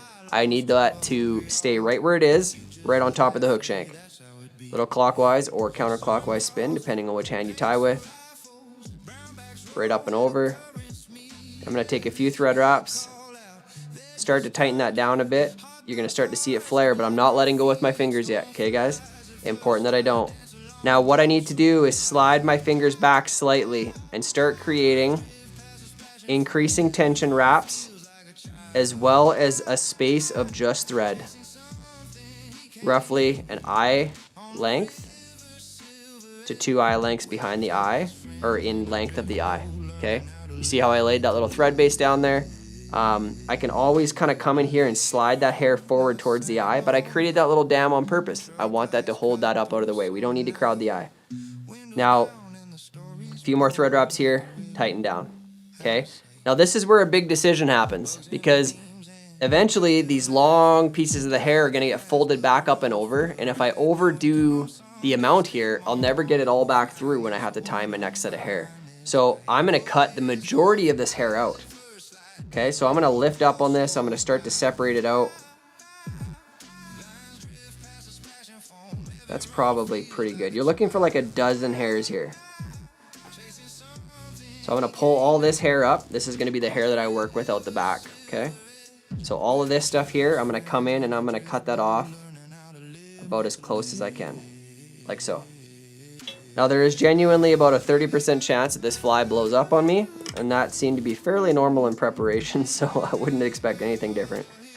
I'm gonna drive a few thread wraps into those butt ends, then I'm gonna pull up on these hairs, okay? And I'm gonna start wrapping back and down. Now I'm gonna take these hairs quite a ways into the bend. No fast or hard rule as to how far. I'm gonna take it to right about there. Then I'm gonna cover up my work as I come back forward. Okay, our thread's gonna shine through the next material, so I wanna make sure that that's all covered up. Okay, so what I'm left with right now, okay, you can see it there. If there's anything coming down around the bottom, right now there isn't, but if there is, we can always pull that up at the end and get some thread wraps under it. Okay, now from here, what am I gonna do? Well, I'm gonna go ahead and grab a piece of my pearl flash. Okay, you got this pearl flash in your kit. We're gonna grab one end of it. Now the key here is we're gonna tie it in right where I left my thread, kind of right behind that bump. But we're gonna tie it in here, and this is where our thread's gonna stay. So I tie it in, a few nice tight thread wraps, and now I'm gonna wrap this all the way down to the hair at the back, and then all the way back up. So I'm not gonna take my thread down, I'm gonna leave it right where it is. We gotta work around that hook point. This nice touching wraps as I go down. All the way down to right up against that hair. Make sure you get one full wrap right at the back of the hair. And then I'm gonna go ahead and bring this back forward. All the way back up, touching wraps. Essentially just getting that double wrapped flash here, pearl flash. Once I get back up to here, I lift it up vertical, get a thread wrap behind it, thread wrap in front of it, and repeat. Once I get that secured, I can come in here with my scissors and trim out that flash. Now what we're gonna do, this next piece, is we're gonna go ahead and grab that dubbing you have in your kit. This is super fine in that light brown. We're gonna grab ourselves just a very small piece, okay? We're gonna make a little dubbing noodle here. We've done so many of these this year, we should be pros at it now. Place that dubbing against the thread. I'm gonna make a very tight little noodle here. Okay, now this is gonna create the thorax of the fly. Thorax is kind of constituted by some hair as well as this, but I'm gonna make a nice short little noodle. We don't need a lot of material or a lot of dubbing here. I'm essentially gonna make that thorax exist from just a little ways back down that flash. I'm gonna create it right here, up and over, kind of up towards where that hair is. I'm basically covering up that bump that I created, okay? And then right here is where we're gonna tie in that hair, okay? So I'm gonna leave that right there. We're gonna kind of cover up that dubbing with this next portion of hair that we're gonna tie in, and it's not a big deal, okay? Now, I need you to go ahead, grab another clump of deer hair off your patch. This one's gonna be very similar in size to the last one, kind of half a pencil width. I grab a little bit more for me because this specific patch has a lot of under fur in it. Do that same cleaning process. Come in, clean out all that under fur.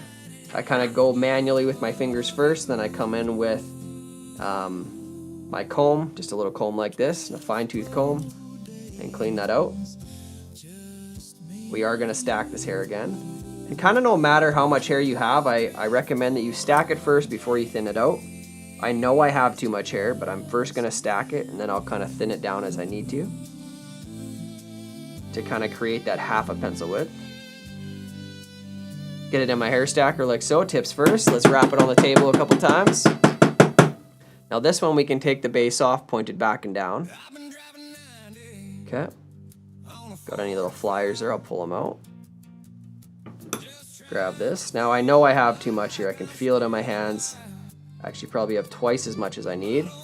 So I'm going to go ahead and pull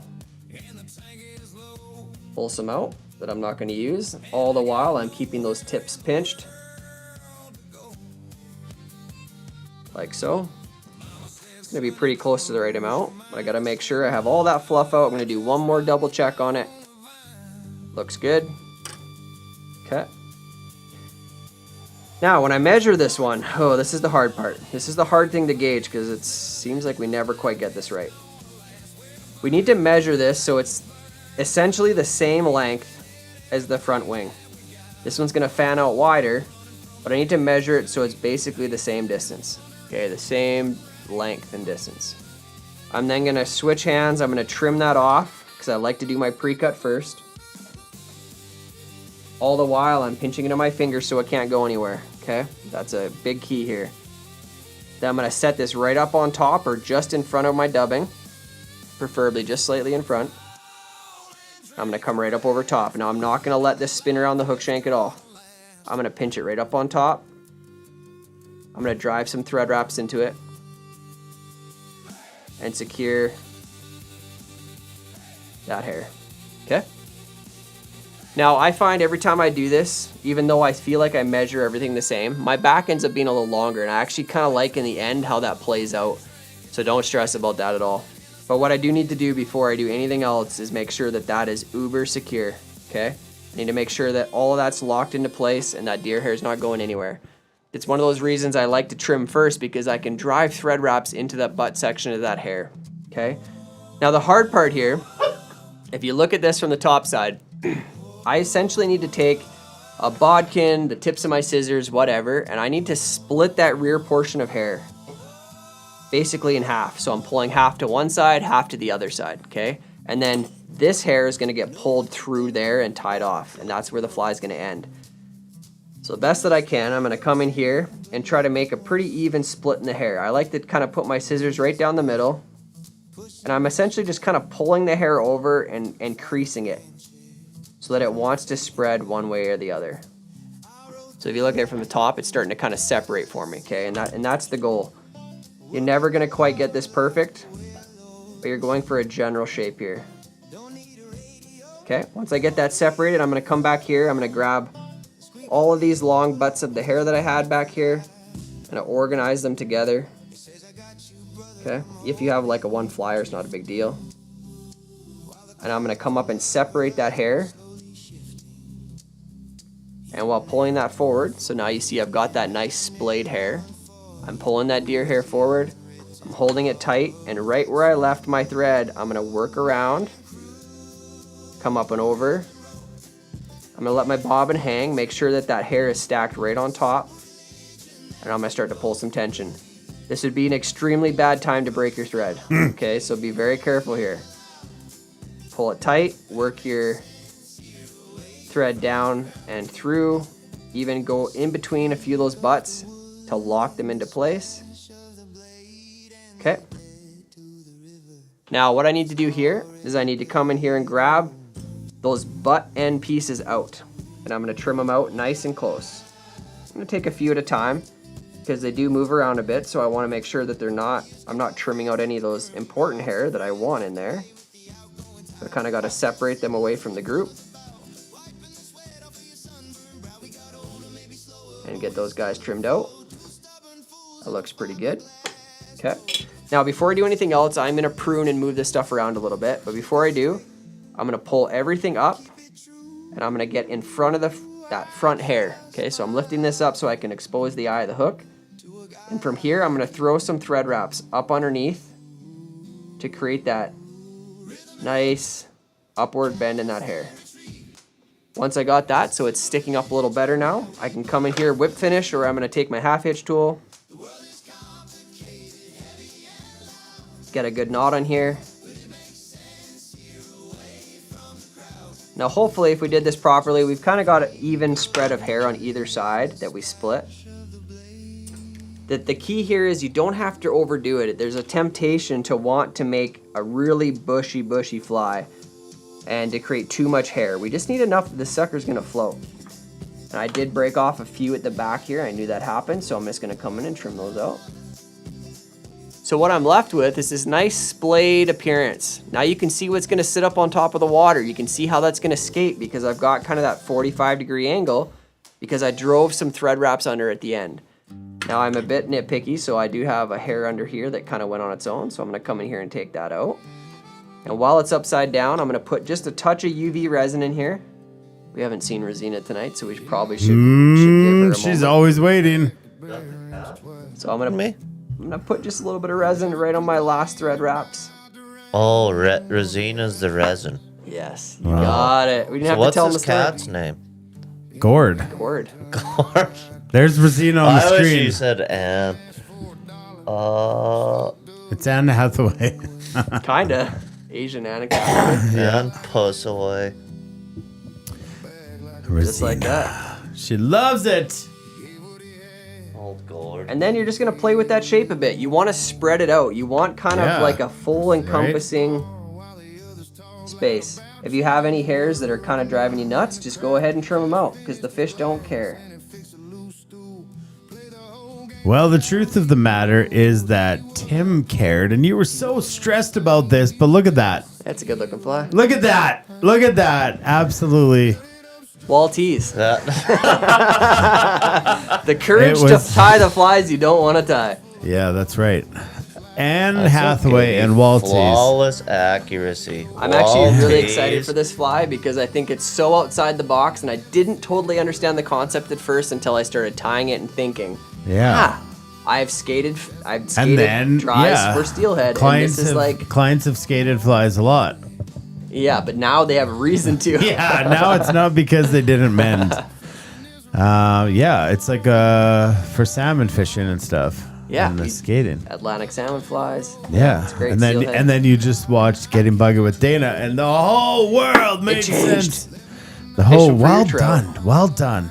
There we go, guys. Only Tim, 2 to go. That was extremely informative. Like, I didn't understand, like, 50% of the shit you were talking about. 50-50. Yeah, like, I would actually have to sit here and learn for genuinely a long time to, like, understand fly fishing, but Oh, for I sure. appreciate it. I appreciate the art. We're still learning. It is art, and I thank you for saying It that. is 'cause art. It is that art. Well, yeah, like I felt like I was watching Magnus Carlsen playing chess over there. That's actually a Bob very good, Ross. accurate description. Or Bob Ross. Look at that. Oh, Man, it's just Tim. like that. Tim, you're too hard That on it. looks He was- like Jarvis from Iron Man with Tony Stark. That's a fun fly. Now, the screaming banshee. there's been a lot of failed attempts, guys, so don't get frustrated if it happened for you. Keep going and give it a try. It does get better. Yeah, that is. I just thought people, just attached to 5 of diamonds and went out to the river. And Some people do. Some people do, and that's what's very boring about that lifestyle. Yeah, touche. Is that well, I do believe that we are going to have to get into one of our beers before we play Flyingo because Yeah, we do. Which one? which one? Let's head over here. oh, yeah. I've been dying. Somewhere between dawn and early. We worked all day, we tied all night. Now pour it heavy, pour it right. All right, which one do we want to try? Casting couch is bouncing.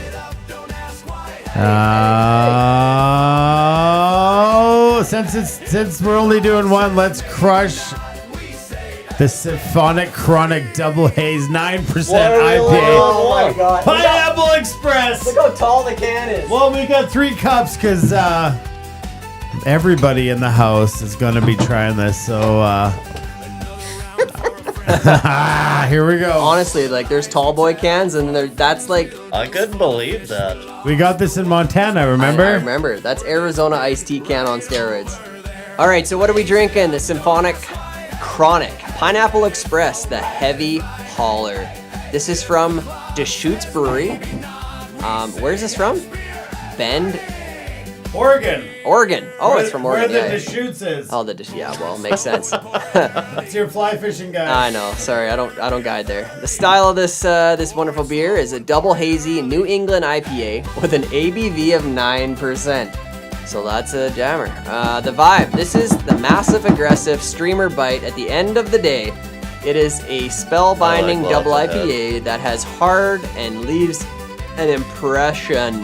The hatch, a melodious mashup of hazy IPA featuring mystical notes of pineapple and Gracias. evergreen. I don't like it when they put green things in the beer. Freshly mowed grass. Freshly mowed grass.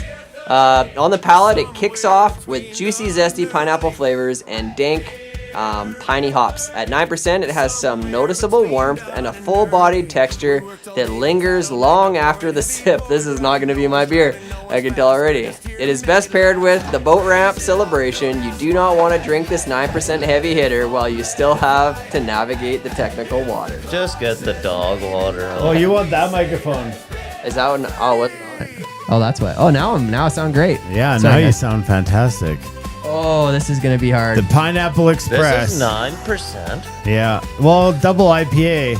So triples would be 13. See, this is not something I took into consideration with making wall tea. Like just this pretentious, oh, this barley's from Yeah. X, Y, and Z farm. I can tell it's like 3-year-old barley that's been sitting there for such a beautiful amount of time, and it's fermented perfectly.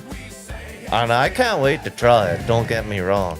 Well, we're But- we're gonna do her dirty here. We might even try both beers. It's gonna be since dirty. I can tell. Since we've got all our homework done, we've found out that you and Ann have been drinking wall teas on the side. Yeah, don't tell my girlfriend who's watching, but yeah, we had an We affair. won't. We won't tell her. we had an we affair. definitely are not gonna spoil It was- the party. It was just missionary, I swear. You guys were missionaries. Yeah. Good for you. Yeah. Oh, when you were over in Thailand. Oh no, I was well below missionary. I was How getting was my he? mouth peed in from lady boys. We better try this. All right, we're gonna cut that guy's microphone off. All right, cheers, boys. Cheers, beer 30. Cheers. We worked all day, we tied all night. Now pour it heavy, pour it right. No one's driving, no one's fast. We're just here to make it last. I really like it. Yeah. Wow. Okay. I already know my score for this beer, and I really like it. That's pretty good. It's I blowing think my mind. It's 9. Yeah. See, I think that's really good. That's a really good beer. It doesn't have that rank aftertaste. It's I just know. a smooth body beer. It's the Pineapple Express. The pineapple notes are like, they say Yeah, there's things in they're there you there. don't taste them, but you can actually taste it. I know. And I took it because it looks like there's the wizard on the front. Ah, that's why. I thought, how fitting. And then the pineapple was for the caddis, Nice. tying everything together. I don't know if this has been sold already, but gonna this find is out. going to be in your Flyingo giveaway plus a $150 gift card to fishfield.ca. What's the average dozen flies cost on fishfield.ca? $14 Canadian. Do the math. That's a lot of flies. $150. Yeah, so 10 dozen. 10 dozen flies. For most people, that's a lot of flies. That's a whole season. That's a whole season. Yeah, $150. So how do you get that? Well, you just email me and you go set up an account and I give you a credit on the store. Come to brisket night. Come to brisket Brisket night. night, yeah. That's true too. Next Thursday. I thoroughly enjoy this beer. This is an all-day 4 for me. you gotta contextualize this. Like, if this is for a 9% beer, it's the best 9% beer you're ever going to have. But if you're comparing it to other beers, then maybe there's one slightly above it. Like, it's there's a better 5 beer. for me. 5. I'd give it a 5. Yeah. I'm gonna go with the 4s. I'd do 4.5. We got a 5 from Maltese. We got a 4 and a 4. I mean, like, I'd go to a pub and sit down and have a few. I mean, you're not gonna have 5 or 6. Like, Well, not walk. Yeah. Walk well, but you'll be seeing doubles. that's 13 out of 15. That's pretty good. That's a great beer.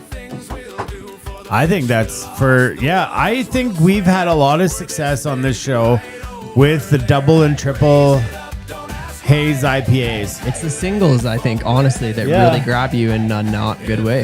Yeah, and I think the number fears a lot of people that it's going to be just like a really dank beer, but I mean, that was surprising. What was that one that was like sawed off grass mowings? That was 2 weeks ago, and that was awful. I remember watching you guys take that. It was almost like the dog water impression. Oh, the dog water was not good either. No, Do you still have a dog water? No. I would sip it. I would sip it. I want to try how bad. We threw them out. We did. Yeah, it was so bad. What? Like, I'm a charity case. Just give those shitty ones to me. Nice hillbilly sitting on the lake with Eli and jigging to the music. Oh, that's awesome. That's a good way to spend Thursday. Yeah. Jigging to the music. Yeah. I think I'm good with this. Yeah, that was fantastic. I'm all right. Yeah. I'm thrilled with that. All right. I Well, love what we the do can. need to do is we need They to head nailed back over here and talk to you one more time. I'm doing your sound effects for you. Talk to you one more time. Guys, BRB, I have to We'll pee. talk to you one more time. One more time, everybody, about the greatness of Thursday Night Live. And then we're going to play some Flyingo where you're going to see the prizes you can actually win. So if you head over to flyingo.ca and get your Flyingo card, like I said, this custom painted fly box, if it's not sold already, because they typically do sell out before they make it into the prize pool. And If it isn't, it'll be there. if it's not, it'll be in there. But at bare minimum, you'll have a $150 gift card What did you to say? fishfuel.ca. I'm just doing some math here. Yeah, that's almost 11 dozen flies. That's Well, wild. yeah, but I mean, go to a fly shop and divide 4 by that. You get 3. Yeah, 3. 5, 6 dozen? Yeah. No, Not yeah. even. Not even. Not even. You get double. You get double the wad in a fishfuel.ca gift card. $150. Flyingo.ca. But make sure, because guys, next week is the finale. Wow, we're coming down to that. Down to the wire. The $10,000 lucky fly box contest. What does it help do when you donate to the show? Well, that's what keeps the show going. 100%. Without it, we're not here. So it is the magic that allows us to be more creative, to get the beers, to get the guests. Like, Maltese is not cheap. He doesn't come cheap. To get him as a guest on the show. What time are we getting naked again? 9:40. You've been losing layers all night. Yeah, I was lied to. We're all still wearing clothes. And like, we get to buy stuff from Temu, and we get to invest in the gear. And like, if you've ever been inside the studio, there's a lot of gear. A lot of gear that the money that comes in just goes right back into the show. We both have jobs, and this isn't our job. This is our passion, and this is a lot of fun. And with that kind of trade of getting some really awesome prizes, putting together these fly tying kits. If you guys loved your fly tying kits, and there's a bunch left, if you want to share them with a friend and get them involved, please do that. That also helps. If you just hang out and tune in every Thursday and you don't want to buy a kit or you don't want to do anything, well, why not have a chance to win, right? There you go. Just Join like that. the Lucky Fly Box contest or play Flyingo. Whatever you want to do. Everybody has a big part in the show, whether you are a donator, whether you're just a cheerleader, whether you're in a place in your life where you're just taking a lot of joy and fun from TNL. That's okay. Don't feel bad, because there's some really amazing people who it's just this giant machine that just keeps turning every year. And I don't know how, but it does. It does. There's a lot of faith that goes into this, showing up. It's a lot of fun too. Don't negate that. This is absolutely a passion project. Well, I think we talk about the sponsors. We talk about these people that, allow this to be here. But the one sponsors we haven't talked a lot about is you and those who purchase the kits. That is like a huge part of allowing there to be kits next year. So those of you who buy kits, amazing. Thank you. And like Dana said, share them with other people. They're still there and available for you. So it's worth it. Yeah. I think that's a great thing that Tim said is like, when you do purchase your kit, I mean, the cost of the kit isn't making money in theory because of like the work that goes in, and like think about what all you guys get. But that does help get us the kits so that you guys have something to tie and learn from. And yeah, you don't just have to watch the show to tie the flies. You could buy a season 8 kit in 10 years from now, and all the videos are stored on YouTube. Speaking of which, next week Quick Ties will be live tomorrow night, so I encourage you guys to get in there and get tying those flies, because next week is going to be packed with a lot of stuff, and we might not have a lot of time to focus on the fly tying, so we want to get those quick ties to you guys tomorrow night. Tonight's quick ties will be there in the morning, but now we got to get into this Flyingo game. Brisket and Catwoman coming next weekend. Overwhelm your senses. Oh, nice. John Burns just got his kit. Yeah, that's cool. Love when new people get their kits, and constructive feedback is helpful. Like we said, there's always going to be a margin of human error, so it's never going to be perfect. We're just going to keep striving to be better and better and better and better. But if you got ideas, and by all means, We're throw open them out to to us. Yeah. Flyingo. Oh, Harry Tats wants the Bean Boozled. Mandingo? I can't go over 10. We gotta do one Bean Boozled here. I can't do it. Before. Okay, what the hell is that? Oh. Well, you're about to find out. If you're gonna feed me a butthole bean, Butthole bean. It's not in there, but they all taste like it. It's random. Oh, this is Russian roulette jelly beans. Dana, I trusted you when I came No, here. I want a blue one. You don't get a blue one. He's rigged this. Did you describe me the butthole bean? I can't promise you, but we all got the same color. Show It's me. either Tutti Frutti or Stinky Socks. Show me your guys' bean before I commit to this. So, It's pink. yeah, like that's not the same color. Yeah, Yes, it is. It is. All right. All right. No, not yet. Not yet. No, wait. You gotta wait. You gotta wait for it. She'll tell you when to eat it. Yeah. Who, Ann? Ooh, and? She's gonna say 3, 2, 1, put it in. Oh, I didn't even realize I'm on the screen. Yeah. Did you eat it? No, it's sitting here on my lips. Where does she say it? It's coming.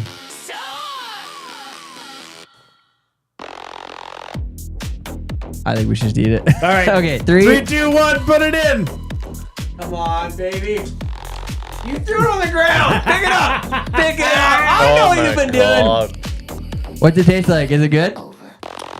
Oh, I did it! I got a good one! No, I know this is my due. What do you It's got? so good. What do you got? I don't know, but it tastes good. that was like licking an You got it right? Yeah, it's great. It's fantastic. Hey. What did yours taste like? It's like cotton candy or Tutti something. Frutti. What's Yeah, yours? Dirty like socks? The butt part of an 8-day-old G-string was mine. Dude, I'm 10-0. I'm 1 in 10. Wow. I'm 1. I did it, guys. You yeah, don't I understand. wonder why. The Bean Master. Dude, you don't get it. 9 times in a row I lost this game. I feel like Dana's licked all of them, And then he just knows which beans to put in his own mouth. Well, and give Tim's to picked them for me. Yes. Other people have picked them for me. It's true. I don't understand it. Oh, man. I did it. I'm so happy right now. Oh, got yeah. you. No photo mojo. No photo mojo. Canned dog food. Or canned dog food. If you finish the kits, send us a picture of your kits because you, my friends, are going to be a Season 8 legend. Season 8 legend awarded to those who get all the flies done in the kit. Doesn't matter when you get them done. Just send us a photo of all your flies done in your kit. And we'll ship you out your At least one of each pattern. Does it have to be all five? your flies. Oh, he's being mean. All right, just get a couple done. If you think you're a legend, tell me and I'll send you a sticker. Dave, Wally ate it like a man too, Tim. I did. I don't. If it's bad, I spit that out. I know. I can't I'm going to get a spit it lottery out. ticket right now. Well, Tim, good thing you're out of the crap here. But we do got to play some bingo. Oh, hell Some yeah. Fishpond Flyingo, and there's something at the top of your screens. Hit it, Flyingo. click it, hit it, click it. I'm clicking it. I'm clicking the shit out of it. You're not playing Flyingo? I'm clicking it. No, you're literally not playing. Well, why can't I play? Go to flyingo.ca Oh, on your phone. sorry, gotta wait. Dane, I didn't-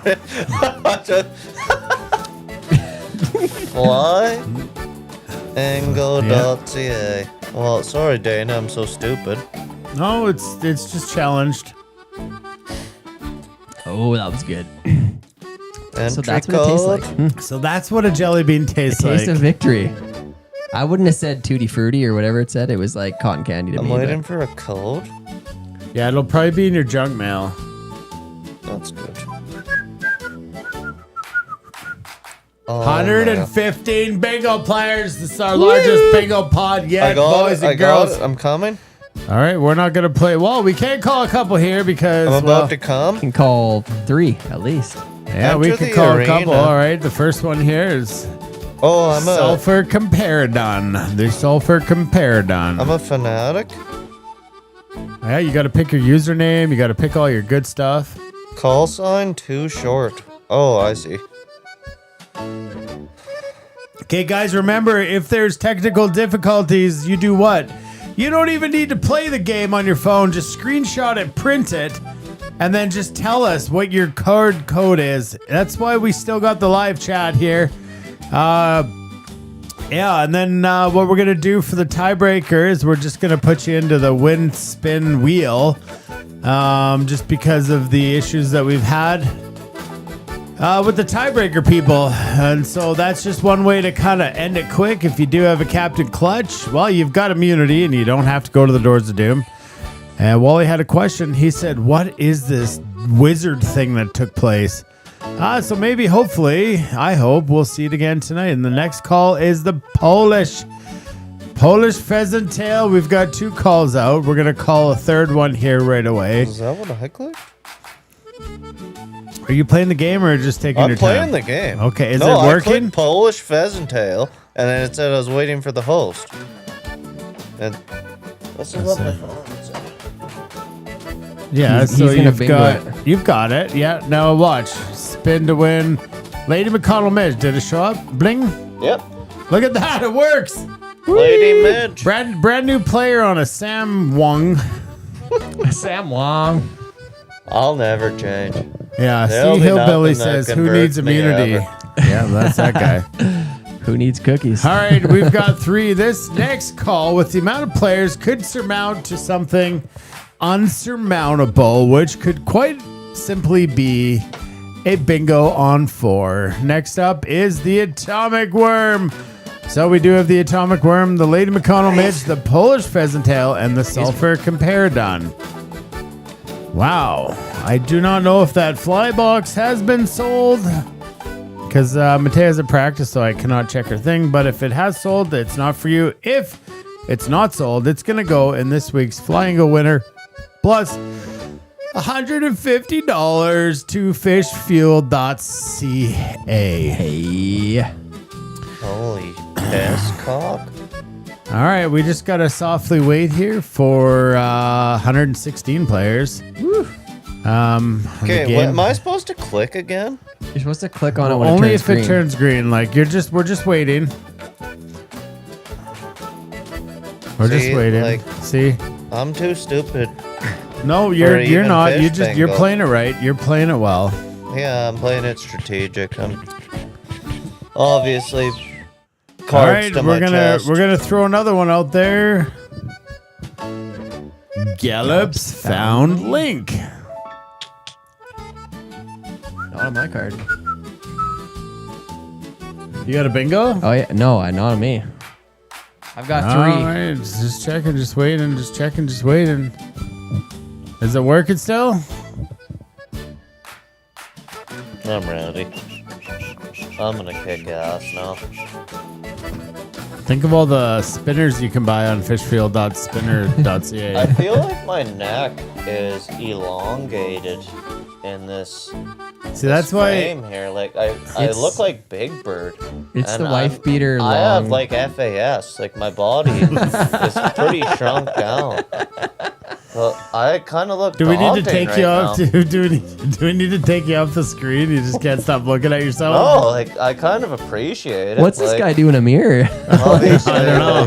There's trapezoids here. All right, next call up here is the Throbbing Chubby. Oh, Wally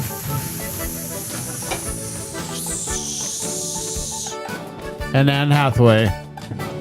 Did you get the Throbbing Chubby? That's a fucking. Sorry. PG-13. we agreed to we agreed, PG-13. yeah. Where's the? No, I didn't get the throbbing chubby. Well, it's not Yeah. on your card. It's not on your bingo card. Oh, I was like, I was. 117. We've Ooh, hit an records. all-time record of bingo players.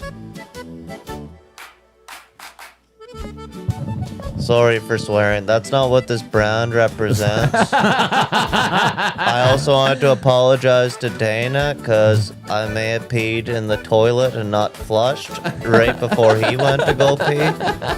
There's many Well, regrets, and I'm learning. At the amount My of first amount of podcast. Walties that you had, I'm pretty sure it was just same color. 118. Was it pink? Why don't we have a winner? we're gonna have 7 of them at once. I know. That's why I'm not going to the Thunderdome. I'm gonna No. start loading up this You might as well. It's gonna be more than one. wheel of death.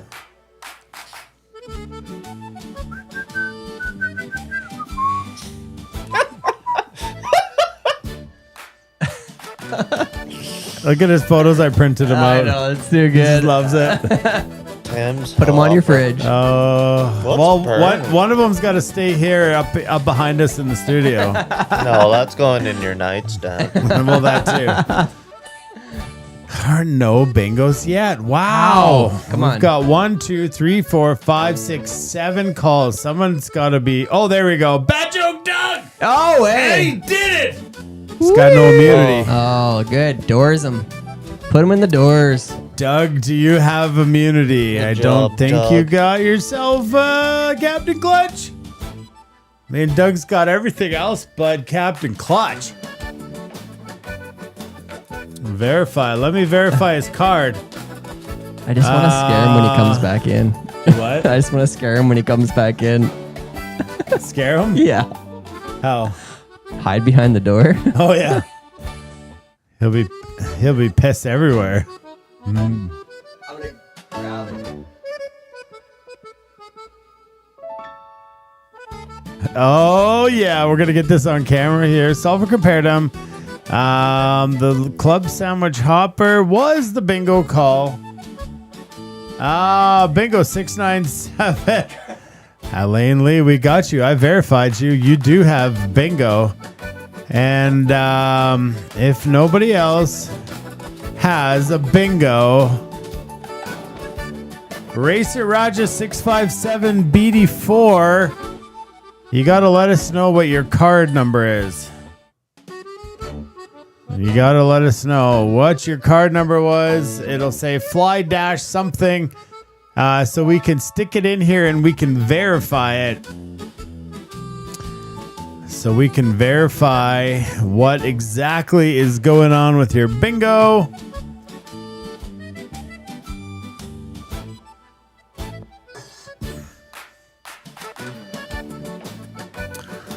We just gotta wait a sec here, folks, because we might have a tiebreaker. Shit! Fuck.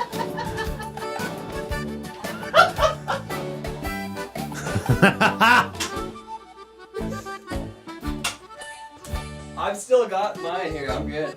Still got you. Racer, I got 2 going right now. Racer, yeah, I'm good. Racer Raja. Racer Raja. Racer Raja. Said bingo, but we don't see the card.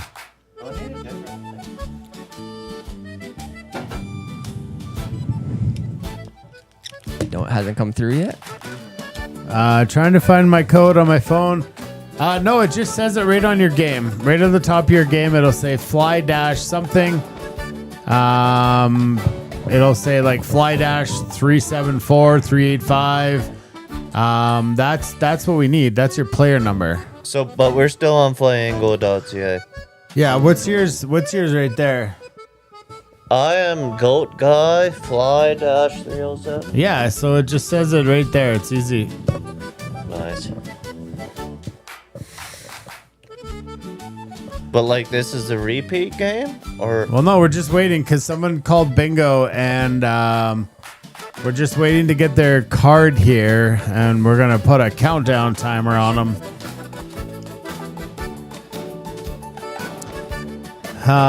Before we send Racer Raja, I see your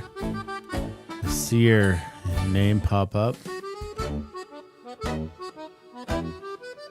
Oh yeah, that's the code that you needed. I see what's happening. Oh, Just waiting for that got code. a clutchy to pop. clutch. Yeah, that's the good stuff. Who is Racer Raja? Racer Raja. Fly But yeah, they have 722. their Captain Clutch code. That's what they're looking for. You got to have that thing on hand. Oh, we got it straight up the side on the diagonal. I got you, Racer Raja. Yes. So what we need to know is who is Racer Raja? And well, what we can do is we're gonna. Oh, it's Roger Beatty. Okay, yeah, okay. That makes sense. That makes sense. Yes. So you do. Let's jump into a quick commercial here, and then I'm gonna get Doug and Roger signed up for the tiebreaker, and we'll be right back. Innovation is in our DNA here at Fishpond, and this year we're raising the bar.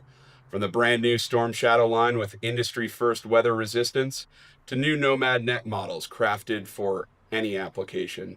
Built for every mile, the entire line is crafted for the rugged demands of adventure travel to the ease of everyday angling.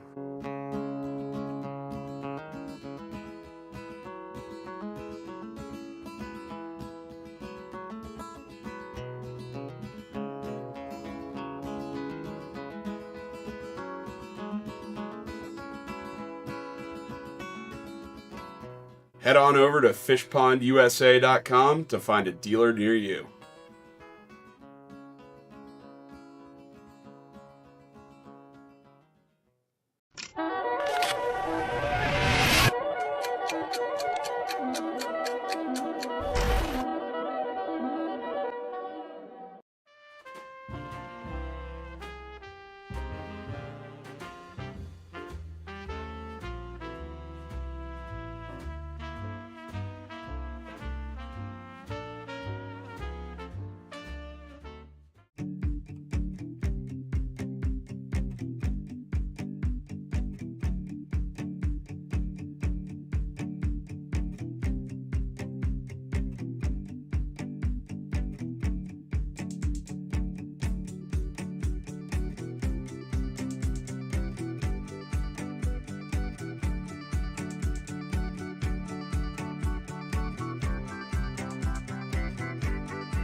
Ladies and gentlemen. We're just kidding. It's roll call. It's roll call. We're gonna start the show all over again. We're gonna tie next week's flies, and we're just gonna move No, we're on. not. I can't. We're just gonna move on. So what we got here is the tiebreaker. Maybe I got some more scary music I can put on. Tiebreaker time. Bad joke. Have you guys ever seen The Dark Knight? Oh yeah. The Dark Knight Rises with Anne Hathaway as Catwoman? I actually have. I haven't seen her in Catwoman. You have not seen No. The Dark, like Tom Hardy as Bane. You've not seen that? Have you seen the new Anne Hathaway movie? It just No, like, so I shouldn't be casting aspersions like that because I'm the most movie handicapped human being alive, but like I feel like everyone's seen Christopher Nolan's Batman, so handy capable. handy capable. Sorry, I forgot what kind of show this is. Sorry, I got an echo now. It's making me. Oh, Give him the other one. Can you give him the other one? I'm trying, but I'll have to just stop talking because I sound even dumber than I normally sound. You wait. try that.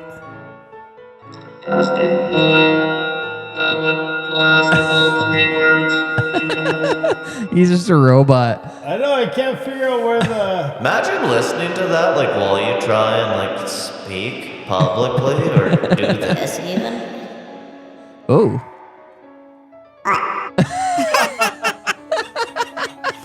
Holy cow. Yeah, that's beyond Alvin and the Chipmunks level. I like it. That's very nice. There you go. There you go. Wally's back. Wally's back. All right, they're dying, folks. They're dying. We got to figure out how to get this wheel spunneth. Spunneth the wheel, the Bad Joke Doug, and the Roger Beatty. Who's it We gonna might be? as well do this because if it's Roger Beatty, it's all over. And if it's Bad Joke Doug, it's off to the doors of doom. Come on, Doom. All right. I'm hoping for Doom. To be Darth, honest. is that you, Darth? It's me, Darth. Darth Dana. Darth All right, Dana. we're going to spin the wheel in 5, 4, 3, 2, 1, 0. Let's go. And we're off to the races. Who gonna be? Who gonna be? Am I supposed to be on my Go! phone? Oh, Roger Beatty. Just like that. Oh, the result is Roger Beatty, and the remaining option is Bad Joke Doug. Well, there you saw it there first, folks. He just Not much wins. we can do with the Thunderdome tiebreaker. I was hoping for some. I was hoping for Hillbillies Doom on likes the it. last show. We couldn't I even know, get into the couldn't- Doom. The last Flyingo guys. that we Roger, couldn't do you go want to Doom. just go to the Doom for shiz and giggies? For shiz and gigs. Come on, let's go to the Doom for shiz and giggies. Roger just won $150 Canadian to fishfield.ca. Man, new streamers up on the site here. Look at this. Oh, yeah. So many good options. Look at this magic over here. Where'd it go? Maybe I didn't add. Maybe it didn't add. Didn't add. Oh yeah, right here, the sculpin slider. You could get 6 of those for $20 Canadian. What? You can't even buy one for $12. One for 12 here, yeah. Fly shop. This is freaking Dang. crazy. This won't last for long. No, it will not. Oh no, Roger, try it. You still win, but I mean, let's entertain the folks. Yeah, you gotta entertain them. Dun dun dun. Roger, we're gonna sit here until you want to do it. Come on, Roger. It's the last time we're gonna play Fishpond Flyingo for the season. Let's go to the doors of doom. Volunteer told. Volunteer. We're voluntolding you. Come on, Roger. Take us to the doors of doom. Gotta try it. Gotta see what the wizard has, regardless. Oh, What's that, Tim? Stop giving away secrets. Okay, Roger's up for a good time. Roger's okay. You're holding the captain clutch there. All right. Well, my time of night just got really fun. Let's go. Not my night. That sucks. Alright, here we go. Alright, Off let's to go. the wizard. Arby. The Wizard of Oz. Mr. Beatty. Oh no. I can't. Pick a door, pick a door, any door. You like that, little boy? You like that? Oh, I don't know who's talking to who. Can't you tell by the sultry sound of my voice who it is? We have nowhere to go. I have a glare problem here. See, this is what's magic about the show, Wally, is that I am the wizard and Tim is the captain. Yeah. Well, then what am I? You're nothing. You never were anything. You're the guy rowing the wizard boat. doesn't take prisoners. I'm scared now. You're one of my prisoners, and I don't take you. What do you do with your prisoners? I Wouldn't you make like to pictures know? of them with Anne Hathaway. I make all their dreams come true. Okay. I'm fine with that. All their dreams come true. Okay, Roger, we do need you to pick a door. Does anybody here know what door Roger wants to pick? I'm literally Batman. Does anybody have any hints for Roger? Usually there's hints lined up all over the place. But tonight... Oh, what's that, Tim? I don't know if that's a hint. I don't know. Wally, Where do you get that from? Wally, grab that hat over there, the flower hat. Put it on. What's on that one? Yeah, show everybody what's on the front of your hat. Nobody can see. It's on the underside of the lid. Yeah, Wally. What side of the lid? There, right here. Show it to the people. Fuck. Door 8, PG-13, Wally. Wow. Okay, did we just lose everybody, or why is Roger? Oh, there he is. I've got nothing to lose, so let's do number 4. Oh. Is this where I tell him that I tricked him, and this is actually real, and the Captain Clutch has been a lie this entire season? That would be cannot cruel. help you. Okay, it works. Okay, I get it. All right, folks. Roger has chosen door number 4.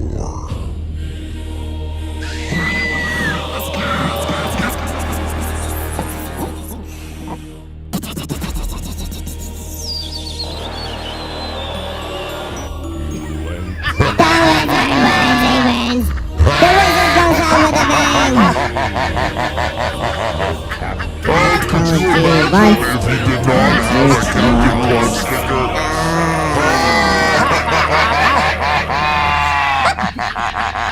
I love it.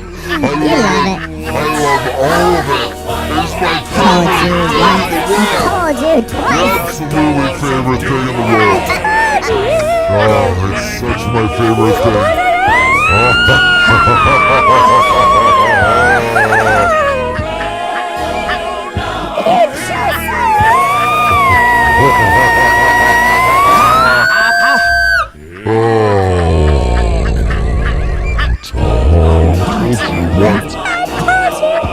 Wally looks concerned. I'm very concerned. Honestly, don't care. I'll be allowed out of this property Wally when looks it's all said and done. concerned. We needed you to see the wizard. Yes, Maybe something, we just wizard. leave this play for an entire... I'm out of breath.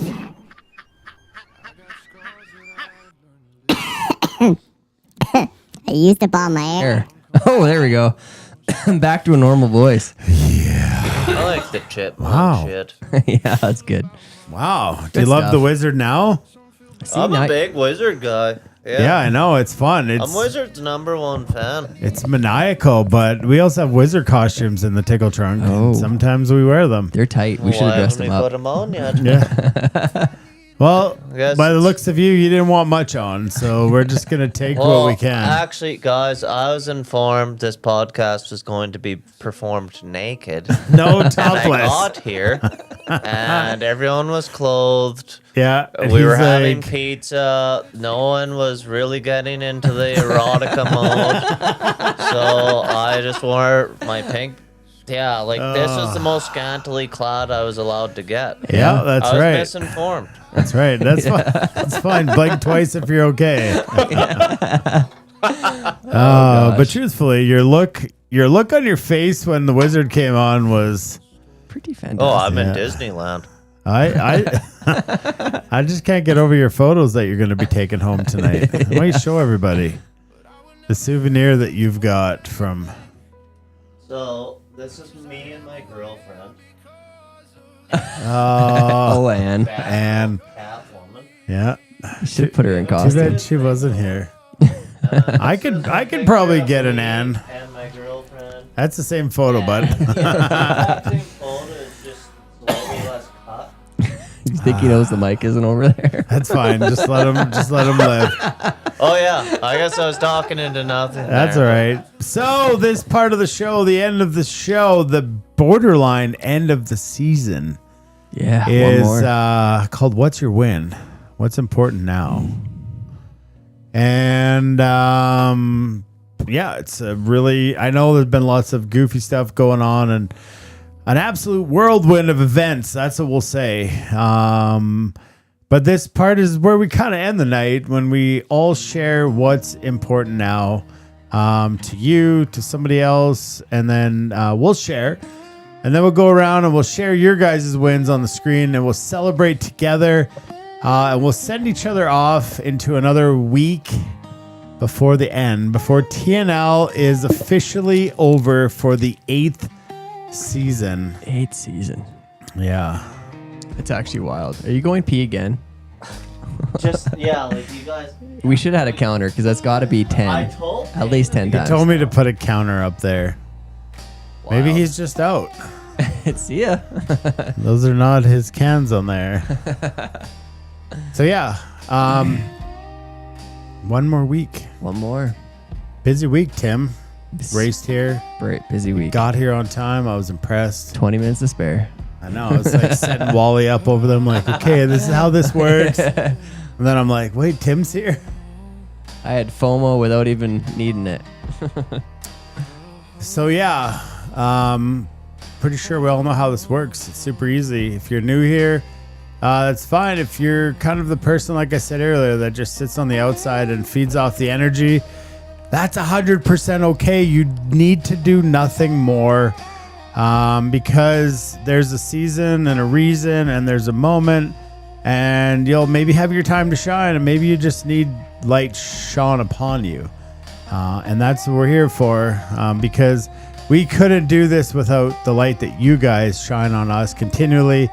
The beautiful messages that you guys send us throughout the year, the motivation, the inspiration that just keeps us going forward. Sometimes we question our existence in what's going on here. But then a really kind message will come in from you guys and just an encouragement. It's a whirlwind of events. Although we only show up once a week for a couple, 3 hours, there's a lot that goes into this during the week. I'd say it's a pretty full-time-ish job. Weirdly, Yeah, it's it turned is. into that through the commitment of learning to tie the flies and this side of things over here.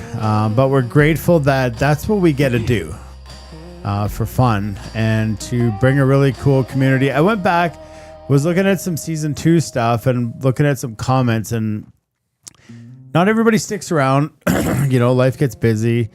And Matthew York, who used to watch a lot, he commented in season 2 and he said something like, man, this is really becoming like a family. And I was like, 8 years later, like little did he know that that's exactly what What it was going what to it be. is, Yeah. what it is. So 100%. yeah, so we'll go around the room. Wally, you're up first, brother. We're just laying on an expression of gratitude. what's important today or this week? What's important to me? What's important now? What's going on? What are you thankful for? What's a shining light in your world? I am thankful for every day that I breathe and the circle that I have. There's so many things I'm thankful for. Well, like immediately knee-jerk reaction is Dana and now Tim. I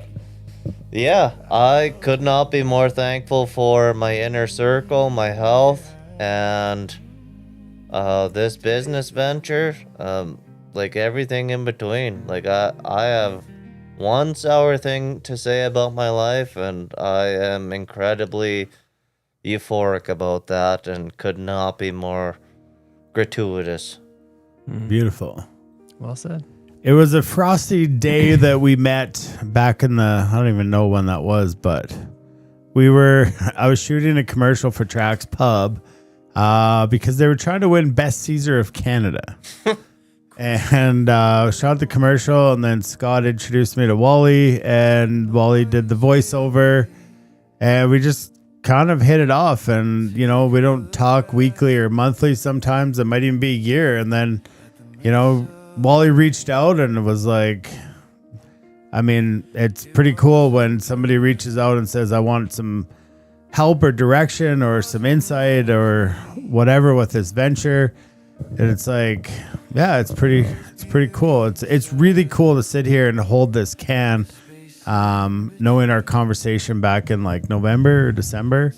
Yeah, something like that. Yeah. And it's, again, to reiterate, this can probably wouldn't be here if it wasn't for you and two other individuals. So I'm extremely, extremely happy, grateful that conversation happened. And yeah, I'm looking forward to working with you in the future, because I think we can make some pretty sweet shit in regards to this we just did. You got two pictures of it there. Oh, that's true. I told you I could make your That's dreams for come the true. wag bag. I can make them come true. Tim? Oh man, it's been a full week for me. I guess I have a lot to be thankful for, and this week is a big proof of that. I started Fire Academy this week, and that has been, like Dana said, I had to rush here tonight, and I was just super thankful. Like over the last 3 days, I've had so many text messages of people I even forgot I told that I was starting this venture, and they're just reaching out like, I hope you had a good first day. I hope you had a good couple days. And that just is like, I'd be lying to say that it's been easy or that I didn't have second thoughts about the process. But those things are like, you know what, you got people in your corner, and that means so much. And for me today, it's just like one of those days that was wild and tested me in a lot of ways. And I just like all I could think of is 5:30. I get out of there and I can hit the highway. Yeah. And I wouldn't say I'm exceeding speed limits, but I was just trying to get down here and just like walking in the door. I'm like, let's go. I honestly walk in and asked Dana, I said, what flies are we tying tonight? Yeah. We've had these quick ties done they're for a all while. set up for you, ready to go. And it's just like walk in and go. And I love it. I'm so thankful for this community. I'm thankful to have met Wally. These are just treats in your life. You don't even get to like. Yeah. If I didn't include that in my speech, I'm very thankful to have met him. He's extremely sweet shit. But sometimes you feel like it's not, and we've talked about this, it doesn't have to be this major thing, but there's so many little things, and in dark times or dark weeks or frustrating or indecisive times, you just have these little moments that are like, I can do this, I can get through this. And it was an interesting conversation today in the curriculum. We did what we would call a stress test day. Mm-hmm. And it was, one of these days where they try to put you through a lot to really challenge you mentally. But one thing that really like spoke to me, and one of the instructors today just said, like, find your mantra. When things and times are hard, what do you think of? And he forced us to write something down. And, people had varying answers, which were really cool to see, things that were specific to their life. And he's like, what is that place that takes you away from everything else? And it for me, immediately I thought of the river. I thought of like the peaceful, euphoric sense that I get from it. And it was just like, in the way we were challenged today, physically and mentally, it was just like, step in the river. And that river is wash you of. It washes you clean. It ties you back to it. But the river represents the community. It represents the passion of something as I say simple as fly fishing. It's so much more than that. But what a cool thing to just ground you. What's even cooler was the first thing that came to my mind was the river, because it is. That's where you find your. Yeah, it's the people I spend the time with on the river. Yeah. It's the standing in the water. It's the, all these things. But find your happy place. Find your mantra this week, because we all know in the comments and everything that we've experienced this year, people have gone through tough times. So find that thing that grounds you. And if it's like me, it's this community. It's this place. So, yeah, I'll leave it there. That was very nice. It's kind of weird today. I was like, the interesting thing with TNL is like, I actually don't know at which the speed it travels. Throughout the week, there's a lot going on, and I actually don't stop to see what I'm doing or what Tim's doing.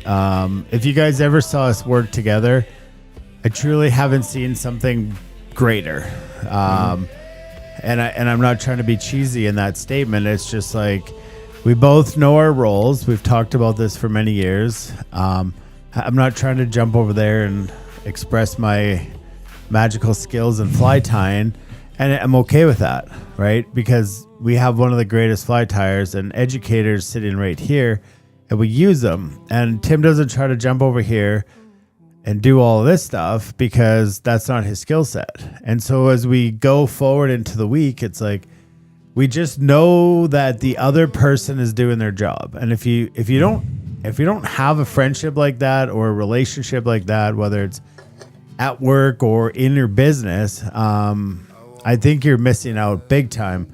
And so today, because usually what we do is the quick ties, we do them before the show starts, gives Tim a little practice, tying and teaching, and then we have dinner and we get in the show. Well, because of Tim's fire school, we got those all done, which is a big stress off our back.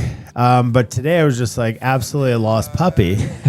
Because our routine of Tim showing up around 1:00, we hang out, whatever, and I was just like, I was just completely scattered today and panicking. I'm like, no, we got it, he's good. Trying to get his stuff ready for him because I didn't know if he'd be late, and it's like, I don't know what else I can do. But yeah, I'm at and also very grateful for our relationship and at the smoothness that it works. And I never feel like, oh, you're not doing your job, or why didn't you learn to tie this fly? You guys don't understand. Like, next year, 24 patterns that Tim and I have almost never seen, right? And so as we develop the roster, if you want to call it, Tim's got to go learn to tie 24 patterns. These aren't his guide flies, bread and butter, that we show up every week and be like, we're going to show you how to tie the San Juan worm I tie every night. It's him learning and tying it 100 times before he comes in to teach you guys. So I mean, it's pretty remarkable, all of that stuff, and I'm just grateful for that. And today was a big kind of like, oh wow, feel weird. Yeah. I don't know what to do today. I think everything's done. I mean, it is what it is.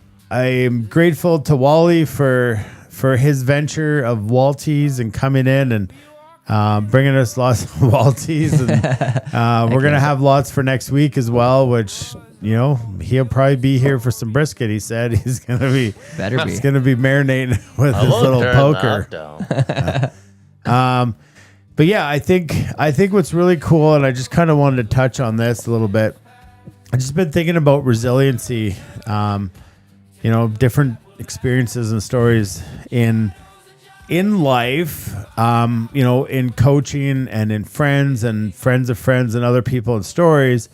And Tim talked about the mantra, and this is what kind of brought it up for me is, this wasn't something I created, but I heard it. And this guy said probably one of the greatest ways to live in that resiliency factor is the idea of, so what, now what, right? It's like we teach our girls in volleyball, we have this kind of mantra of a goldfish. you got like a 3-second memory and you can't remember what happened before, because the most important point or play is the next play. And I think there's so much to take out of that, you know, into our next week, into the entire summer until we get to meet again in a year, is the so what, now what, right? You can't change the past, but we can influence the future. And that is simply based upon the fact that we're resilient and we have the ability to just say, so what, now what? Right. And in your job, Correct. Tim, and it's like that, like I said the other day, I'm like, it's just one day at a time. Like, it's overwhelming. It's a lot of stuff's kind of changing in your life. And it's like, today's today. I can't change yesterday, but I can influence tomorrow by how I act today. So today is what matters most. And I know that's not a win and kind of got a little preachy there, but it's that mantra thing that Tim said. It really hit home with, so what, now what? Like, do what you want, sit on the shit, relish in it, ruminate in it. You can't change it. So what? So what, now what? Now what do you do? What are you going to do for yourself that's going to change tomorrow? Are you going to feel sorry for yourself, or are you going to pack up your shit and make tomorrow better, because you do have a huge influence on what happens tomorrow. And I think when you're like that, more people want to be around you, because nobody wants to be around the person 100%. that's just wallowing in their sorrows. And yeah, you become lonely. Like, And not to trigger your audience at all, but no one wants to be around whiny loser bitches. If you're complaining about shit nonstop, especially stuff that you voluntarily got yourself into, Yeah, you're a that's loser. true. yeah. Stop complaining about it. Fix your situation. Yeah. So You what now what? dickhead. Yeah. Grow up. Yeah. There's so much power in it's something that this whole idea of a mantra. It's like, it doesn't have, I mean, I actually brought it up today too, even in classes. Like, when you have something like that in your life, and it can be a higher calling, it can be what you believe in, whatever it is, you find solace in it. It makes you a better person for the person next to you.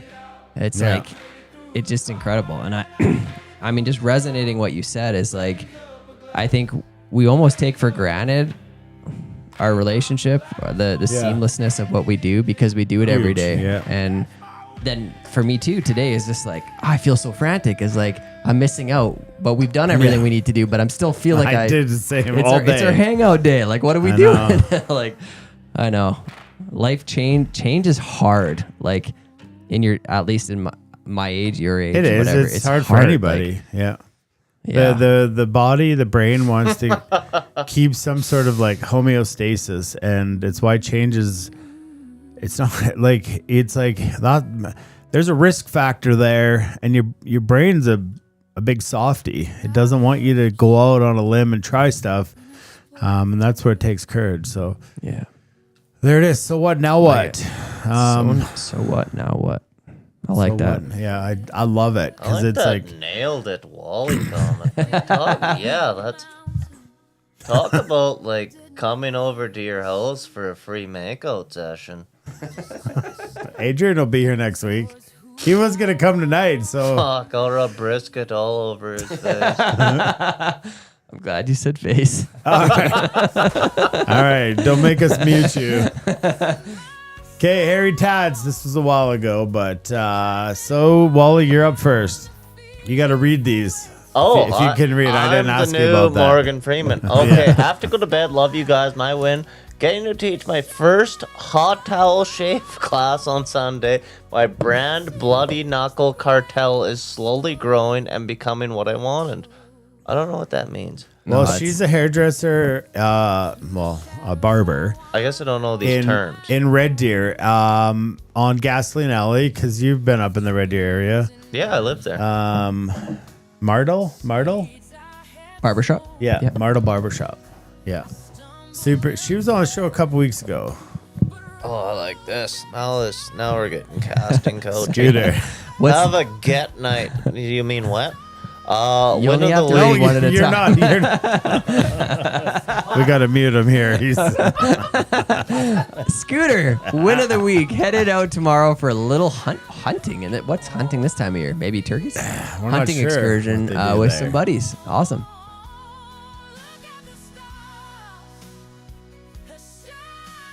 Ken, win for the week. In the final tournament of the year, and another hockey season is in the books. Had a great year coaching some amazing kids who in turn coached me without knowing. That is a golden nugget. Yeah. Smiles, the laughs, and the growth. It make it to the 5 a.m. wake up's worth it. Have you had some Maltese? Have a great week. Ken, you sent me an absolutely beautiful message. And those are just like hit home hard. Now Okay, now you you can can read. go, Wally. We each go. Okay, one at a where are time. we at? You're it's right on in the middle of the screen here. Cole? Yeah, Cole Clayton. Win of the week is the weekend of Toddler's birthday. So much fun. I love Toddler's birthdays. Got to celebrate Allison and Johnny with friends and family. Made the cup full. Heading north for a hockey tournament with old coworkers. Stay safe. Nice. Cole, you stay safe. That sounds like a benevolent weekend. Okay, now you mute. You did good. You're actually a very good reader in Very comparison good. to some. And the Wally voice came out that I know and love. Adrian, my win, just grinding away this week, which is okay. But today was a good parent-teaching interview with X's teacher. Almost done this week. Pumped for next Thursday and coming up for the season finale. Oh, yeah. Mr. Durfee, win. Weather has our attention. Living in the foothills, it's a known risk. Winter has been dry and extremely windy. 2 fires popped up today. No immediate threat to us, but they impact someone. Well, unlike you guys, we have absolutely so much snow. So much snow. All right, Wally, you're up. When I'm just deciding which side to read it from. When God, move that mouse. Had a good melt of snow the past few days. Found my truck fob that fell out of my pocket about a month ago and still works. Glad to dodge the $350 replacement cost. Remember when keys were $5? I don't. Well, keys. I'm 29 though. Keys still are. The problem is that fobs aren't. Not fobs. They didn't have fobs back in the $5 that's awesome day. You found that. You should take this one. Eli, my win this week is from last week, but I couldn't tune in last week. I got to see Dana at Tracks on my 18th birthday, and he ordered me my second and first successful muff dive. Nice. I'm still looking for my first successful. Happy birthday, Eli. That was such happy a birthday, really buddy. cool serendipity to see you guys there. Hillbilly, my win this week was going to the bar with friends and family and watching Eli do the muff dives. My second win was having a really good visit with one of my close buddies that is battling cancer. He's looking pretty good, and we are praying for the best for him. OQP, LBCF. Fushka. that cancer. All right, Wally. This is the taco maker last week. Oh boy, the Taco Master Deluxe. My win, seeing the wife gear up with the anticipation to spend a well-deserved overdue weekend away with her high school. Oh, I thought that said sweetheart. That's not good. Okay, crew. Have a great time, sweetie. Enjoy. Love you. Yeah, that'd be real awkward if it was sweetheart. Hirsch, the TNL fam is a win for me. I'm so grateful that you guys do this. It's ignited a fire in me that was flickering out over the years. I can't wait to see what the future on the water holds for us, and congrats to Tim on joining the Brotherhood of Firefighters. Durf, another win. Gary Durfee, another win. Seeing my friend Tim succeed in his goals and future career. First responders are special people. Thanks, Gary. Nice. Okay, what you need to do with this guy, we always do, is really give it on his last name. Craft. Okay, wait. Jeff Whose turn Crap. is it? Yours, Wally. Oh, Jeff Crap. I did it. My win. Life is going very well. My boys are doing amazing. My grandbaby is growing healthy. That's good. And a mama due in August. Super excited for live music down on Wimby tomorrow with an awesome gal. Is it this like the baby mama. Longer days are much appreciated, which means more adventures to fill the days too much. Life is good. Ah, yeah. I'm confused with the women quantity here. Don't ask questions. Barry Dickow might win, having some beautiful weather. This is the mayor. This is the first. Barry has not missed an episode. We say around 147 or something. Yeah, it's crazy. Unbelievable. So we call him the mayor. He is the mayor of TNLville. Having some beautiful weather to do some backyard mechanics, though I've been putting off. Did a complete tune-up and serviced my old pickup. Then I took on rebuilding the front end, drivetrain, and suspension. What a grade 3. Awesome. Grade 3. What a grade 3. Neil, my win this week has been getting my mortgage approval. Was a little worried about it, and of course, just being able to spend a few hours laughing and having a good time with my new TNL fam. Yeah, brother. Good to have you, buddy. Jonesy. Win! Finally, some beautiful weather. Nothing beats the feeling of a warm sun on the back when you are outside. Except when you're casting a line at the same time. Yes. Tell me about it. Yeah. That's my peak feeling. Charlie Dickow, our win for the week was after a nice little family getaway the day we were to come home. Landon woke up not feeling great. Quick trip to the doctor and 2 ultrasounds. They send him in for emergency surgery. Oof. Everything turned out great, and he was home that night. He's got a little longer vacation than the rest of us. Huge thanks to the surgeons and nurses at the Stollery Children's Hospital in Edmonton. Wow. Appendix? Wow, that's crazy. Crazy. Well, glad to hear he's okay. Oh, an old tree snagger himself. Oh, pine beetle. Pine beetle. My win is still ongoing recovery. Walking good, except for down the stairs is sketchy. But when the flowing water is open, I'm sure to be waiting. We'll be good. Great show, guys. Wally, you're funny. Appreciate that.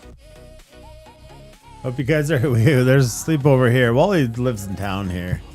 He can walk home. Martlet, not Martle. Just drive it off. Martlet. That's what they encourage here. You're up, Wally. Okay, where are we at, Trevor? Yeah. My win is fishing right around the corner. The Berland opens up on the 1st, and the warm weather and rain should help open the river up. Yeah. Nice. Nice. Way up north. John Bruns. My win was going to my first fly fishing expo. Learned so much. Met Pat Dorsey and watched him behind the vise. Pretty cool. Grateful to make it home safely because of the snow. Awesome show, guys. Hopefully you enjoy your kit, John, and you get some flies tied up. And yeah, that's super cool. Start the journey. Start the journey. You're an addicted person now. You know, you talk about that where you wish you could go back to the first.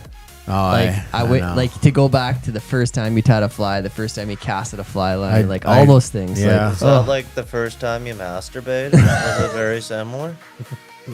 Identical. Mute his microphone. Identical. I remember talking to Blaine Wiesner about fishing, and he did it in a very similar fashion. It's like it's better than sex. It is. All right, guys, it has been an absolute banger of a show. Season 8, episode 11. We got Walties, the man, the myth, the legend. The guy that goes over the blue line before the puck, known as an offside. Always a little early. Wally Foss. Looks like he's going to catch himself on the couch tonight. We tied up the Screaming Banshee, the club sandwich hopper. What's next week? We learned about him next week, the last week, the $10,000, whatever the frick it's called. Oh, we got another win here. One more. We got Raja. My win's finally conquering Flyingo. Oh, yeah. You bought the Captain Clutch and you win. paid off on the very last Flyingo. You tripled it, yeah. Yeah. Thanks, Dana and Tim, for pouring. I got to look at the other one. For pouring your hearts into TNL. Enjoying a couple days fishing the Shad Run here in eastern North Carolina. Shadrach, Meshach, and to bed we go. And to bed go. To bed we go. Well, folks, it's been an absolutely freaking epic season. We've got the finale next week. Make sure you get in and get your donations. Let's just keep TNL rocking and rolling if it's in the cards. Lots of work to do on our end to get ready for next week, and the quick ties will come out tomorrow night. So make sure you give those a quick view, a long tie, whatever you need. You can pause it, you can repeat it, but give yourself some grace as you go into next Thursday that you're not trying to like do it all at once, because it's gonna go quick because we got a lot going on. Yes, we do. Until next week, let us know if you're coming up for the brisket party. Yeah, let us know. We'd love to see you. I'm Dana. I'm Tim. I'm Anne Hathaway. This guy. Oh, He's got Wally's World. He's got his photos. He's flickering around on the microphone. Wally's World. Wally's World. Backcountry Skins. What's up, fellas? What's up, Betty? Good night. Graciously. Hey, so what? Now what? Guys, just do this. I already wrote it on my arm. Did you? It's all right. So Yeah. what? Now I should what? be a lot more centered. Finger hearts, Wally. Finger hearts? Japanese. What is this? Okay. We gotta get this guy off the show before we're never allowed back here. I feel like this is a swimming technique. Good night.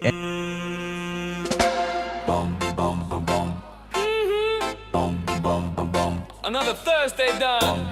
Season 8 feeling great. TNL family, we love you. Pass the bobbin to the left hand side. Pass the bobbin to the right hand side. Take a breath and enjoy the ride. TNL fam, we're by your side. We're by your side.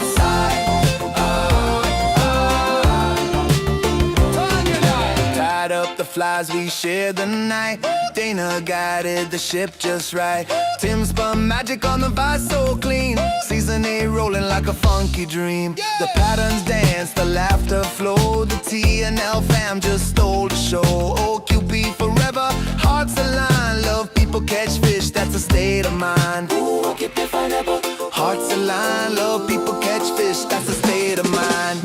Pass the bobbin to the left hand side. Pass the bobbin to the right hand side. Thanks for coming, enjoy the night. TNL fam, you shine so bright. We're by your side.